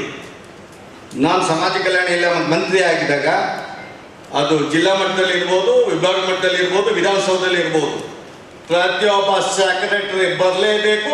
ಪ್ರತಿ ಪೈಗೆ ಲೆಕ್ಕ ಕೊಡಬೇಕು. ಮಂತ್ರಿ ಇದ್ದಾಗ ಆ ಲೆಕ್ಕ ಎತ್ಕೊಂಡೇ ಬರಬೇಕು. ಅದು ಜಿಲ್ಲೆಯಲ್ಲಿ ಮಾಡ್ತಾ ಇದ್ದನೋ, ವಿಧಾನಸಭೆಯಲ್ಲಿ ಮಾಡ್ತಾ ಇದ್ದನೋ, ಅಥವಾ ವಿಭಾಗ ಮಟ್ಟದಲ್ಲಿ ಮಾಡ್ತಾ ಇದ್ದನೋ, ಯಾವುದೇ ಡಿಪಾರ್ಟ್ಮೆಂಟ್ ಕೊಡಿಗೆ ಯಾವುದೇ ಡಿಪಾರ್ಟ್ಮೆಂಟ್ ಬಿಡ್ತಾ ಇರಲಿಲ್ಲ. ಬರಲಿಲ್ಲ ತಕ್ಷಣ ಸಸ್ಪೆಂಡ್. ಇದಾಗ ಒಂದು ಆಡಳಿತ ಜಾಗೃತಿ ಆಗೋದಿಲ್ಲ. ಯೋಜನೆ ಬರ್ತದೆ, ಹೋಗ್ತದೆ. ಆ ಯೋಜನೆ 160% ಅನೇಕರಿಗೆ ಅರಿವೇ ಇರೋದಿಲ್ಲ. ನಾನು ಭಾಳ ನೋಡ್ತಾ ಇದ್ದೇನೆ 1 ತಿಂಗಳಿಂದ. ಅನೇಕ ಯೋಜನೆ ಹಣ ಬ್ಯಾಂಕ್ಗಳಿಟ್ಟು ಬಡ್ಡಿಯನ್ನು ಡ್ರಾ ಮಾಡ್ತಾರೆ. ಬಡ್ಡಿ ತೆಗೆದುಕೊಂಡಿದ್ದಕ್ಕೆ ಬ್ಯಾಂಕಲ್ಲಿ ಡಿಪಾಸಿಟ್ ಮಾಡೋದಕ್ಕೆ ಬಜೆಟ್ ಅಲೋಕೇಶನ್ ಮಾಡಲಿಲ್ಲ, ನಾವು ವೆಚ್ಚ ಮಾಡಲಿಲ್ಲ, ವಾಪಸ್. ಮೊಟ್ಟ ಮೊದಲ ಬಾರಿಗೆ ಆಂಧ್ರ ಪ್ರದೇಶದಲ್ಲಿ ಇಂಟ್ರೊಡ್ಯೂಸ್ ಮಾಡಿದಾಗ SCPTS ಸಬ್ ಪ್ಲಾನ್ ರೂಲ್ಸನ್ನು ಕರ್ನಾಟಕದಲ್ಲಿ ಮಾಡಿದ್ದೀವಿ. ಅದು ಈ ದೇಶದ 30ರಲ್ಲಿ 27 ಜಿಲ್ಲೆಗಳಲ್ಲಿ ಈ ಕಾನೂನಿಲ್ಲ, ಈ ರಾಜ್ಯಗಳು. ಆದರೆ ವಿಶಿಷ್ಟ ಆದರ್ಶ ಕರ್ನಾಟಕ ರಾಜ್ಯದ ಆಡಳಿತ ವ್ಯವಸ್ಥೆ ದೇಶಕ್ಕೆ ಆದರ್ಶ. SCPTS ಯೋಜನೆಗಳಿರ್ಬೋದು ಅಥವಾ ಆಡಳಿತ ಮತ್ತು ಡೆವಲಪ್ಮೆಂಟ್ ಇರ್ಬೋದು, ಕರ್ನಾಟಕವನ್ನು ನೋಡಿ ಇಡೀ ದೇಶದ ಆಡಳಿತ ಕಲಿಬೇಕು. ಆ ವ್ಯವಸ್ಥೆ ಕರ್ನಾಟಕದಲ್ಲಿದೆ. ಆ ವ್ಯವಸ್ಥೆಗೆ ಮತ್ತೊಂದು ರೂಪ ಕೊಡುವಂಥ ಕೆಲಸವನ್ನು ತಾವು ಮಾಡ್ತಾ ಇದ್ದೀವಿ. ಇದನ್ನು ಮಾಡೋದ್ರಿಂದ ಅನೇಕ ಯೋಜನೆ ಆದರ್ಶ ಇರ್ಬೋದು, ಸ್ವಾಮಿತ್ವ. ನಮ್ಮ ಮಂತ್ರಿಗಳು ಹೇಳ್ತಾ ಇದ್ರು, ಯಾಕೆ ಹಕ್ಕುಪತ್ರ ಕೊಡೋಕ್ಕಾಗಲ್ಲ, ಮನೆ ಇಲ್ಲ, ಸೈಟ್ ಇಲ್ಲ ಅಂತ. ಈ ದೇಶದಲ್ಲಿ 72ರಲ್ಲಿ ಸ್ಲಮ್ ಬೋರ್ಡ್ ರಚನೆ ಆಗಿತ್ತು. 77ರಲ್ಲಿ ಸ್ಲಮ್ ಬೋರ್ಡ್ ರಚನೆ ಆಗಿ 50 ವರ್ಷ ಸ್ಲಮ್ ಅಲ್ಲಿ ಇರ್ತಕ್ಕಂಥ ವ್ಯಕ್ತಿಗಳಿಗೆ ಹಕ್ಕುಪತ್ರ ಕೊಡಬೇಕು, ಮನೆ ಕಟ್ಕೊಡ್ಬೇಕು, ಅವ್ರು ಸ್ವಾಭಿಮಾನವಾಗಿ ಬದುಕೋದಿಕ್ಕೆ ನಿಮ್ದು ಸೈಟ್ ಅಂತ ಹೇಳಬೇಕು. ಒಂದು ಸಾರಿ ಸಬ್ಜೆಕ್ಟ್ ಚರ್ಚೆ ಆಗಲಿಲ್ಲ. ಒಬ್ಬ ಅಧ್ಯಕ್ಷ ಸಬ್ಜೆಕ್ಟ್ ತರಲಿಲ್ಲ, ಒಂದು ಡೈರೆಕ್ಟರ್ ಸಬ್ಜೆಕ್ಟ್ ತರಲಿಲ್ಲ, ಒಬ್ಬ ಕಮಿಷನರ್ ಸಬ್ಜೆಕ್ಟ್ ತರಲಿಲ್ಲ. ಈ ದೇಶದಲ್ಲಿ ಅನೇಕ ಬೇಚರತ್ ಗ್ರಾಮಗಳಲ್ಲಿ ಜೀವನ ಮಾಡ್ತಾರೆ. ಬೇಚರತ್ ಆ ಸೈಟು ಯಾವುದು, ಆ ಜಮೀನು ಯಾವುದು ಅದುವೇ ಇಲ್ಲ ಪಾಪ ಆ ಜನಗಳಿಗೆ. ಆದರೆ ಮನೆ ಕಟ್ಕೊಂಡಿರ್ತಾರೆ. ಆ ಕಾನೂನು 12 ವರ್ಷ ಆಯ್ತು. 100ಕ್ಕೆ 80% ಅಲ್ಲ 95% ಡಿಸಿಗಳು ರಿವ್ಯೂ ಮಾಡಲಿಲ್ಲ. ಆ ಬೇಚರದ ಗ್ರಾಮಗಳಲ್ಲಿ ಕಂದಾಯ ಗ್ರಾಮ ಕನ್ವರ್ಟ್ ಮಾಡೋ ಜವಾಬ್ದಾರಿ ಜಿಲ್ಲಾಧಿಕಾರಿ ಕೊಟ್ಟಿದ್ದಾರೆ. ಯಾವುದೋ ಒಂದು ವ್ಯಕ್ತಿಯ ಜಮೀನನ್ನು ನೋಟಿಫಿಕೇಶನ್ ಮಾಡಿ ಗೆಜೆಟ್ ಮಾಡಿ ಇದನ್ನ ಸರ್ಕಾರದ ಹಕ್ಕುಪತ್ರ ಕೊಡಬೇಕು. ಒಬ್ಬ ಜಿಲ್ಲಾಧಿಕಾರಿಗಳಲ್ಲ ಇವತ್ತವರೆಗೂ 1% ಹಕ್ಕುಪತ್ರ ಕೊಟ್ಟಿಲ್ಲ. ಕರ್ನಾಟಕದಲ್ಲೇ ಕೊಟ್ಟಿಲ್ಲ. ನಮ್ಮ ಜಿಲ್ಲಾಧಿಕಾರಿಗಳು ತನ್ನ ಜವಾಬ್ದಾರಿಯನ್ನ ಕಾನೂನನ್ನು ಓದಕ್ಕೆ ಹೋಗ್ಲಿಲ್ಲ ಅಂತ ಹೇಳಿದ್ರೆ ಕುರ್ಚಿಗಾಗಿ ಜಿಲ್ಲಾಧಿಕಾರಿಗಳು ಬರಬಾರ್ದು ಜಿಲ್ಲೆಗೆ. ಜಿಲ್ಲಾಧಿಕಾರಿ ಅಂದ ತಕ್ಷಣ ಈ ದೇಶದ ಆಡಳಿತ ವ್ಯವಸ್ಥೆ IAS ಅಂತ ಹೇಳಿದ್ರೆ ಆಡಳಿತ ವ್ಯವಸ್ಥೆಯನ್ನು ಪ್ರತಿ ಕಾನೂನು ಪ್ರತಿ ತಿಂಗಳು ಏನೇನು ಆಗ್ತಾ ಇದೆ ಬದಲಾವಣೆ ಸ್ಟಡಿ ಮಾಡಿರ್ಬೇಕು. ಮನೆಗೆ ಹೋಗಿ ಯಾವ ಕಾನೂನಿನ ಹಕ್ಕುಪತ್ರ ಕೊಡಬೇಕು, ಯಾವ ಮನೆ ಕೊಡೋದಕ್ಕೆ ಕೇಂದ್ರ ಸರ್ಕಾರ ಹಣ ಇಲ್ಲ ಅಂತಲ್ಲ, ಟೆಕ್ನಿಕಲ್ ಪ್ರಾಬ್ಲಮ್ ಮನೆ ಕೊಡೋಕ್ಕಾಗ್ತಾ ಇಲ್ಲ, ಮನೆ ಡ್ರಾ ಮಾಡ್ಕೊಳಕ್ಕಾಗ್ತಾ ಇಲ್ಲ. ಈ ದಿಕ್ಕಿನಲ್ಲಿ ಬಹಳಷ್ಟು ಕೆಲಸಗಳು ಆಗಬೇಕಾಗಿದೆ. ಕೇಂದ್ರ ಸರ್ಕಾರ ಅನೇಕ ಯೋಜನೆ ಕೊಟ್ಟಿದೆ. ಆ ಯೋಜನೆಗಳ ಪಟ್ಟಿಯೂ ಸಹ ಮೈಸೂರಿನವರಿಗೆ ಎಲ್ಲ ಕಡೆ ಆಗಬೇಕಾಗಿದೆ. ಆದರೆ ನಮ್ಮ skill India, startup, make in India, venture capital ಇದೆಲ್ಲ ಗೊತ್ತಿದೆ. ಸ್ಕಿಲ್ ಇಂಡಿಯಾ ಪ್ರತಿ ವರ್ಷ 1,40,00,000 ಜನಕ್ಕೆ ಟ್ರೈನಿಂಗ್ ಅನ್ನು ಕೊಟ್ಟಿವಿ. ಟೆಕ್ನಿಕಲ್ ಟ್ರಾನ್ಸ್ಫಾರ್ಮೇಶನ್ ಮೋದಿಯವರ ಪರಿಕಲ್ಪನೆ. ಆ ಟೆಕ್ನಿಕಲ್ ಟ್ರಾನ್ಸ್ಫಾರ್ಮೇಶನ್ ಸೆಲ್ಫ್ ಎಂಪ್ಲಾಯ್ಡ್ ಆಗೋದಕ್ಕೆ, ಸ್ವಯಂ ಉದ್ಯೋಗಿ ಆಗಲಿಕ್ಕೆ. ಆದರೆ ಆ ಟೆಕ್ನಿಕಲ್ ಟ್ರಾನ್ಸ್ಫಾರ್ಮೇಶನ್ ಅಥವಾ ಸ್ಕಿಲ್ ಇಂಡಿಯಾ ಕೇವಲ ಸಮಾಜ ಕಲ್ಯಾಣ ಇಲಾಖೆ ಅಲ್ಲ, ಈ ರಾಜ್ಯದ ಈ ದೇಶದ 14 ಇಲಾಖೆಗಳಲ್ಲಿ 30 ಇಲಾಖೆಗಳು ಕೊಡ್ತಾ ಇದ್ದೀವಿ. ಒಂದೊಂದರಲ್ಲಿ ಕೆಳಗಡೆ ಆಗ್ತಾ ಇಲ್ಲ. ಯಾರು ಕೊಡ್ತಾರೆ, ಯಾರು NGO ಮಾಡ್ತಾ ಇದ್ದಾರೆ, NGO ಏನು ಮಾಡ್ತಾ ಇದೆ, ಯಾರು ಕೊಟ್ಟಿದೆ, ಯಾರು ಪ್ಲೇಸ್ಮೆಂಟ್ ಕೊಟ್ಟಿದೆ, ಆ ಪ್ಲೇಸ್ಮೆಂಟ್ ಕೊಡ್ಬೇಕಾಗ ಪ್ಲೇಸ್ಮೆಂಟ್ ಎಲ್ಲ ಆಯಿತು. ಇದಾಗ್ತಾ ಹೋದರೆ 1 ಕೋಟಿಗಲ್ಲ 10 ಕೋಟಿ ಸ್ಕಿಲ್ ಟ್ರೈನಿಂಗ್ ಕೊಟ್ಟರು ಸಹ ಈ ದೇಶದಲ್ಲಿ ಸಾಮಾಜಿಕ ಬದಲಾವಣೆ, ಆರ್ಥಿಕ ಬದಲಾವಣೆ ಆಗೋದಿಲ್ಲ. ಈ ದಿಕ್ಕಲ್ಲಿ ಯಾವ ರೀತಿ ಇಲಾಖೆ ಕೈಗೆತ್ಕೊಬೇಕು? 100ಕ್ಕೆ 60% ಸ್ಕಿಲ್ ಟ್ರೈನಿಂಗ್ SCPTS ಮೇಲೆ ಆಗ್ತಾ ಇದೆ. ಆದರೆ ಅದನ್ನು ನೋಡುವಂಥ ಜವಾಬ್ದಾರಿ ಸಮಾಜ ಕಲ್ಯಾಣ DSWಗೆ ಇದೆ, ಪ್ರಿನ್ಸಿಪಲ್ ಸೆಕ್ರೆಟರಿಗೆ ಇದೆ, DCP ಇದೆ, CEOಗೆ ಇದೆ. ಒಂದ್ಸಾರಿ ಸಭೆ ಮಾಡೋದಿಲ್ಲ. ಮಾಡ್ತಾ ಹೋದರೆ ಸರ್ಕಾರ ಜಾಗೃತ ಆಗುತ್ತೆ ಅನ್ನೋದಕ್ಕಿಂತ ಈ ರಾಷ್ಟ್ರವನ್ನು ಕಟ್ಟುವ ಕಾಯಕದಲ್ಲಿ ನನ್ನ ಜವಾಬ್ದಾರಿ ಇಲ್ಲ ಅಂತ ಆ ದಿಕ್ಕಿನಲ್ಲಿ ಕೆಲಸವನ್ನು ಮಾಡುವ ಕಾರ್ಯಕ್ರಮ ನಮ್ಮಲ್ಲಿ ಆಗಬೇಕು. ನನ್ನಲ್ಲಿ doctor B.R. Ambedkar international centre ಇದೆ ಸರ್. ಯೂನಿವರ್ಸಿಟಿಗಳಿಗೆ ಅಂಬೇಡ್ಕರ್ ಚೇರನ್ನು ಕೊಡ್ತೀವಿ, ಇಂಟಿಕ್ಯಾಸ್ಗೆ ಕಾಸ್ಟ್ ಮ್ಯಾನೇಜ್ಗೆ ದುಡ್ಡು ಕೊಡ್ತೀವಿ, ನಮ್ಮ ದಲಿತರಿಗೆ ಹಾಸ್ಪಿಟಲ್ಗೆ ದುಡ್ಡು ಕೊಡ್ತೀವಿ.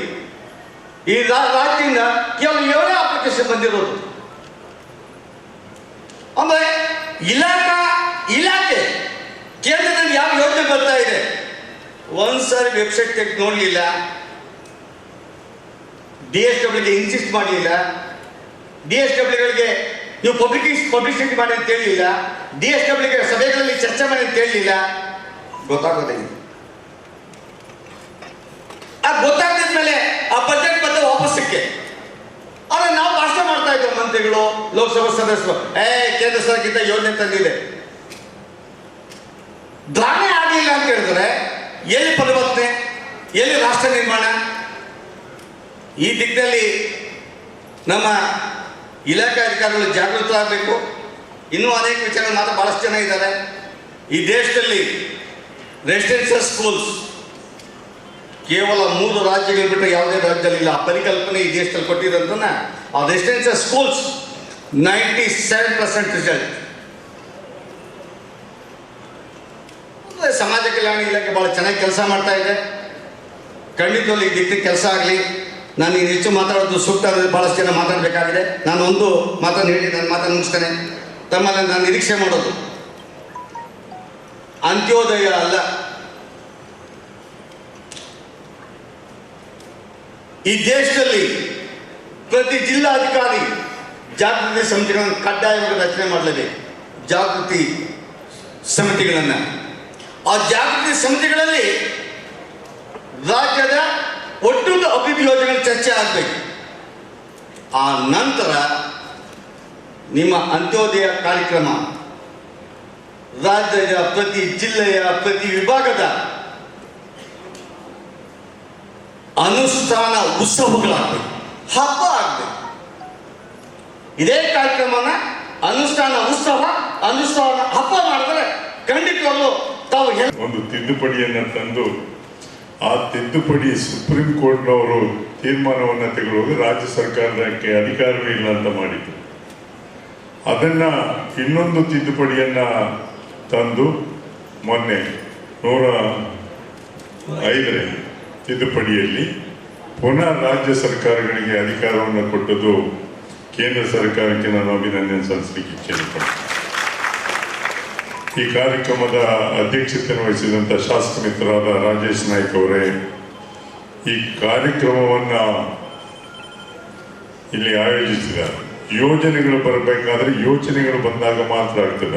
ಈ ಯೋಚನೆಯನ್ನು ಮಾಡಿದಂಥ ಮಾನ್ಯ ಸಚಿವರಾದ ಶ್ರೀನಿವಾಸ್ ಪೂಜಾರಿ ಅವರೇ, ವೇದಿಕೆ ಮೇಲೆ ಕುಳಿತಿದ್ದ ಎಲ್ಲ ಗೌರವಾನ್ವಿತ ಅಧಿಕಾರಿ ವರ್ಗದ ಅತಿಥಿಗಳೇ, ಮುಂದೆಗಡೆ ಕೂತಂಥ ಅತಿಥಿಗಳೇ ಹಾಗೂ ಪಂಚಾಯತ್ನ ಅಧ್ಯಕ್ಷರೇ, ಉಪಾಧ್ಯಕ್ಷರೇ, ಸದಸ್ಯರುಗಳೇ, ಪತ್ರಕರ್ತ ಮಿತ್ರರೇ, ಪ್ರಾಯಶಃ ನಿಮ್ಮದು ಎಲ್ಲರಿಗಿಂತ ಹೆಚ್ಚಿನ ಜವಾಬ್ದಾರಿ ನಿಮ್ಮ ಮೇಲಿದೆ ಕಾಣ್ತದೆ. ನಾವು ಏನನ್ನ ಇಲ್ಲಿ ಹೇಳ್ತೇವೆ ಅದು ಜನರಿಗೆ ಮುಟ್ಟಿಸೋ ಕೆಲಸವನ್ನ ನೀವು ಮಾಡ್ತಾ ಇದ್ದೀರಿ. ಅದಕ್ಕೆ ನಿಮಗೆ ಅಭಿನಂದನೆ ಸಲ್ಲಿಸಬೇಕು. ಯಾಕಂದರೆ ನಾವೀಗ ಮೀಸಲಾತಿಯ ಬಗ್ಗೆ, ಯಾಕಂದರೆ ನಾನು ನಮ್ಮ ಕೆಲಸ ಏನಂತ ಮಾತ್ರ ಹೇಳ್ತೇನೆ, ಉಳಿದಿದ್ದು ಮಧ್ಯಾಹ್ನ ಸಂವಾದ ಕಾರ್ಯಕ್ರಮದಲ್ಲಿ ಅಧಿಕಾರಿಗಳಿರ್ತಾರೆ, ನೀವು ಅವರ ಹತ್ರ ಚರ್ಚೆಯನ್ನು ಮಾಡ್ತಾ ಇದ್ದೀರಿ, ಪ್ರಶ್ನೆಯನ್ನು ಕೇಳಿ. ಒಂದು ವೇಳೆ ನಾನು ಏನಾದರೂ ಹೇಳಿದರೆ ಅನುಮಾನ ಇದ್ದರೆ ನಮ್ಮ ಹಿಂದುಳಿದ ವರ್ಗದ ಆಯುಕ್ತರು ಮಧ್ಯಾಹ್ನ ಸೇರ್ತಾರೆ, ಅವ್ರ ಹತ್ರ ಅದರ ಕ್ಲಾರಿಫಿಕೇಶನ್. ಅವರು ನಮ್ಮ ಸದಸ್ಯ ಕಾರ್ಯದರ್ಶಿ ಆಗಿದ್ದಾರೆ. ಬಹಳ ಮುಖ್ಯ ಏನಂತ ಹೇಳಿದ್ರೆ, ಮೀಸಲಾತಿ ಯಾರಿಗೆ ಕೊಡ್ಬೋದು ಅನ್ನೋದ್ರ ಬಗ್ಗೆ ಚರ್ಚೆ ಆಗಬೇಕು. ಈಗ ಬೇಡಿಕೆಗಳು ಬಹಳ ಜಾಸ್ತಿ ಆಗಿದೆ, ಆದರೆ ಅದರಲ್ಲಿ ಮಾನದಂಡಗಳಿದೆ. ಯಾರಿಗೆ ನಾವು ಮೀಸಲಾತಿಯನ್ನು ಕೊಡ್ಬೋದು ಕೊಡಬಾರ್ದು ಅನ್ನುವಂಥದ್ದು. ಒಂದು ಸಮಾಜ ಕಲ್ಯಾಣ ಇಲಾಖೆದ್ದು ಈಗ ಪರಿಶಿಷ್ಟ ಜಾತಿ ಪರಿಶಿಷ್ಟ ಹೊಂದೋದು ಅಲ್ಲಿಯ ಕಮಿಷನ್ ಅವರು ವರದಿಯನ್ನು ಕೊಟ್ಟು ರಾಜ್ಯ ಸರ್ಕಾರ ಕೇಂದ್ರ ಸರ್ಕಾರಕ್ಕೆ ಕಳಿಸಿ ಕೇಂದ್ರ ಸರ್ಕಾರದಲ್ಲಿ ಆಗ್ಬೇಕಂತೆ ರಾಜ್ಯ ಸರ್ಕಾರಕ್ಕೆ ಎಲ್ಲ ಅದು. ಆದ್ದರಿಂದ ರಾಜ್ಯ ಸರ್ಕಾರದ ಮೇಲೆ ಕೇಂದ್ರಕ್ಕೆ ಕಳಿಸ್ಲಿಕ್ಕೆ ಒತ್ತಡವನ್ನು ಹಾಕೋದು ಬಿಟ್ಟು ನೀವು ಮಾಡಿ ಅಂತ ಹೇಳಲಿಕ್ಕೆ ಒತ್ತಡವನ್ನು ಹಾಕ್ಲಿಕ್ಕೆ ಸಾಧ್ಯ. ಅದೇ ಹಿಂದುಳಿದ ವರ್ಗದ ಒಂದು ಅಧಿಕಾರ ಪುನಃ ರಿಸ್ಟೋರೇಷನ್ ಆಫ್ ಪವರ್ಸ್ ಏನು ವಾಪಸ್ ಕೊಟ್ಟಿದ್ದಾರೆ ಕೇಂದ್ರ ಸರ್ಕಾರ, ಅದರ ಮುಖೇನ ಅದಕ್ಕೆ ಪ್ರಮುಖವಾಗಿ ನಮ್ಮ ಆಯೋಗದವರು ಪರಿಶೀಲನೆ ಮಾಡಿ ಅದನ್ನು ಏನನ್ನು ಮಾಡ್ಲಿಕ್ಕೆ ಸಾಧ್ಯ ಆಗ್ತದೆ ಅಂತ. ಯಾಕಂದ್ರೆ ಜನಸಾಮಾನ್ಯರಿಗೆ ಇದ್ರ ಬಗ್ಗೆ ಮಾಹಿತಿ ಇಲ್ಲದೆ ಇದ್ರೆ ನಮ್ದು ಸೇರಿಸಿ ಅಂತ. ಈಗ ನಾವು ಯಾವ ಜಾತಿಯ ಜನಸಂಖ್ಯೆ ಎಷ್ಟಿದೆ, ಅವರಲ್ಲಿ ಎಷ್ಟು ಜನ, ಅವರ ಸಾಮಾಜಿಕ ಪರಿಸ್ಥಿತಿ ಹೇಗಿದೆ, ಅವ್ರ ಶೈಕ್ಷಣಿಕ ಪರಿಸ್ಥಿತಿ ಹೇಗಿದೆ ಅನ್ನುವಂಥದ್ದನ್ನು ನೋಡಿ ಕೊಡಬೇಕು. ಯಾಕಂದರೆ ಡಾಕ್ಟರ್ ಅಂಬೇಡ್ಕರ್ ಅವರು ಸಂವಿಧಾನದಲ್ಲಿ ಅಳವಡಿಸುವಾಗ ಹೇಳಿದಂಥದ್ದು ಸಾಮಾಜಿಕ ಮತ್ತು ಶೈಕ್ಷಣಿಕ ವ್ಯವಸ್ಥೆಯನ್ನು ಗುರುತಿಸಬೇಕು ಅಂತ. ಅನುಚ್ಛೇದ 15(4) ಶೈಕ್ಷಣಿಕ, 16(4) ಸಾಮಾಜಿಕ. ಇದನ್ನು ಕಂಡು, ಯಾಕಂದರೆ ಆರ್ಥಿಕ ಇಲ್ಲವೇ ಇಲ್ಲ ಅಲ್ಲಿ, ಕೇವಲ ಸಾಮಾಜಿಕ ಮತ್ತು ಶೈಕ್ಷಣಿಕ ವ್ಯವಸ್ಥೆ ಬಗ್ಗೆ ಮಾತ್ರ ಕೇಳಿದಂಥ. ಅದನ್ನು ನೋಡಿ ನಾವು ವರದಿಯನ್ನು ಸರ್ಕಾರ ಕೊಡಬೇಕು. ನಮ್ಮ ಸರ್ಕಾರಕ್ಕೆ ವರದಿಯನ್ನು ಕೊಟ್ಟ ಮೇಲೆ ಸರ್ಕಾರ ಅದನ್ನು ಒಪ್ಪುವಂಥದ್ದು ಬಿಡುವಂಥದ್ದು ಸರ್ಕಾರಕ್ಕೆ ಬಿಟ್ಟು. ಆದರೆ ನಮ್ಮ ಆಯೋಗದ ವರದಿ ಹೋಗುವವರೆಗೆ ಸರ್ಕಾರಕ್ಕೆ ತೀರ್ಮಾನವನ್ನು ತೆಗೊಳ್ಳಿಕ್ಕೆ ಬರೋದಿಲ್ಲ. ಕೆಲವರು ತಡ ಆಗ್ತದೆ ಅಂತ ಹೇಳಿದ್ರೆ ತಡ ಆಗ್ಬೇಕಾದ್ರೆ ಸಮಗ್ರವಾದ ಇದು ನಾವು ವರದಿಯ ಬಗ್ಗೆ ಬರೀಲಿಕ್ಕೆ ಮಾಹಿತಿಯನ್ನ ಕಲೆ ಹಾಕಬೇಕಾಗ್ತದೆ. ಏನು ಮಾಹಿತಿ ಇಲ್ಲದೆ ಕೊಟ್ಟರೆ ಮರಾಠ ರಿಸರ್ವೇಷನ್ ಪಾಲಿಸಿಯಲ್ಲಿ ಸುಪ್ರೀಂ ಕೋರ್ಟ್ನಲ್ಲಿ ಯಾವ ರೀತಿಯಲ್ಲಿ ಹೊಡೆದಾಕಿದ್ರು, ಎಂಪಿರಿಕಲ್ ಡೇಟಾ ಇಲ್ಲ ಅಂತ ಹೊಡೆದಾಕಿದ್ರು. ಆದ್ದರಿಂದ ಸರಿಯಾದ ಮಾಹಿತಿಯನ್ನು ಕೊಟ್ಟು ಆ ಮಾಹಿತಿಯ ಮೇಲೆ ಇವತ್ತು ಇರುವಂಥದ್ದು ಕೇವಲ 50% ಜಾಸ್ತಿ ಮಾಡಲಿಕ್ಕಿಲ್ಲ. ಅದು ಸುಪ್ರೀಂ ಕೋರ್ಟ್ನ ಆದೇಶ.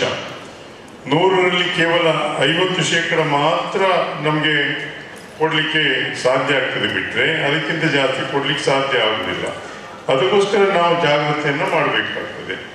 ಒಂದು ನಮ್ಮಲ್ಲಿ ಇರುವಂಥದ್ದು ಪ್ರವರ್ಗ 1 ಅತಿ ಹಿಂದುಳಿದ ಜಾತಿಯವರಿಗೆ ಪ್ರವರ್ಗ 1ರಲ್ಲಿ 4% ಮೀಸಲಾತಿಯನ್ನು ಕೊಡಲಿಕ್ಕೆ ಅವಕಾಶ ಇದೆ. ಅದು 95 ಜಾತಿಗಳಿವೆ. ಅದರಲ್ಲಿ ಪ್ರವರ್ಗ 2ಎಯಲ್ಲಿ 103 ಇದೆ, ಅದರಲ್ಲಿ 15%.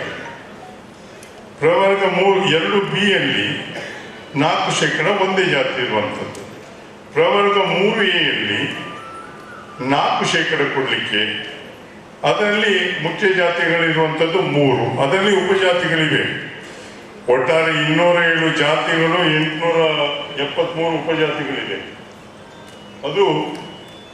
ಅದರಿಂದ ಇವನ್ನ ಹಂಚೆ ಹಾಕುವುದು ಹೇಗೆ ಅಂತ 3ಬಿಯಲ್ಲಿ 5%, ಅದರಲ್ಲಿ 6 ಜಾತಿಗಳು. ನಾವು ಕೆಲವೊಮ್ಮೆ ಮಾಹಿತಿಯನ್ನು ತಗೊಂಡಾಗ ಕೆಲವು ಬೇಡಿಕೆಗಳಿದೆ. ನಮಗೆ ಇಷ್ಟು ಶೇಕಡ, ನಮ್ಮ ಜಾತಿಗೆ ಎಷ್ಟು ಶೇಕಡ ಕೊಡಿ, ಎಲ್ಲಿಂದ ತೆಗೆಯುವುದು ಎಲ್ಲಿಂದ ಸೇರಿಸುವುದು ಅಂತ ಚರ್ಚೆಯನ್ನು ಮಾಡುವಂತೆ ದೊಡ್ಡ ಸಮಸ್ಯೆ ಆಗ್ತದೆ. ಅದಕ್ಕೋಸ್ಕರ ನಾವೀಗ ಇದನ್ನು ತಮಗೆ ಯಾಕೆ ಹೇಳ್ತಾ ಇದ್ದೇವೆ ಅಂದರೆ, ಹೆಚ್ಚಿನ ಜನರಿಗೆ ಪ್ರವರ್ಗ 1ರಲ್ಲಿದ್ದವರಿಗೆ ಆ ಜಾತಿಯವರು ಮೀಸಲಾತಿ ಇದೆ ಎನ್ನುವುದೇ ಗೊತ್ತಿಲ್ಲ.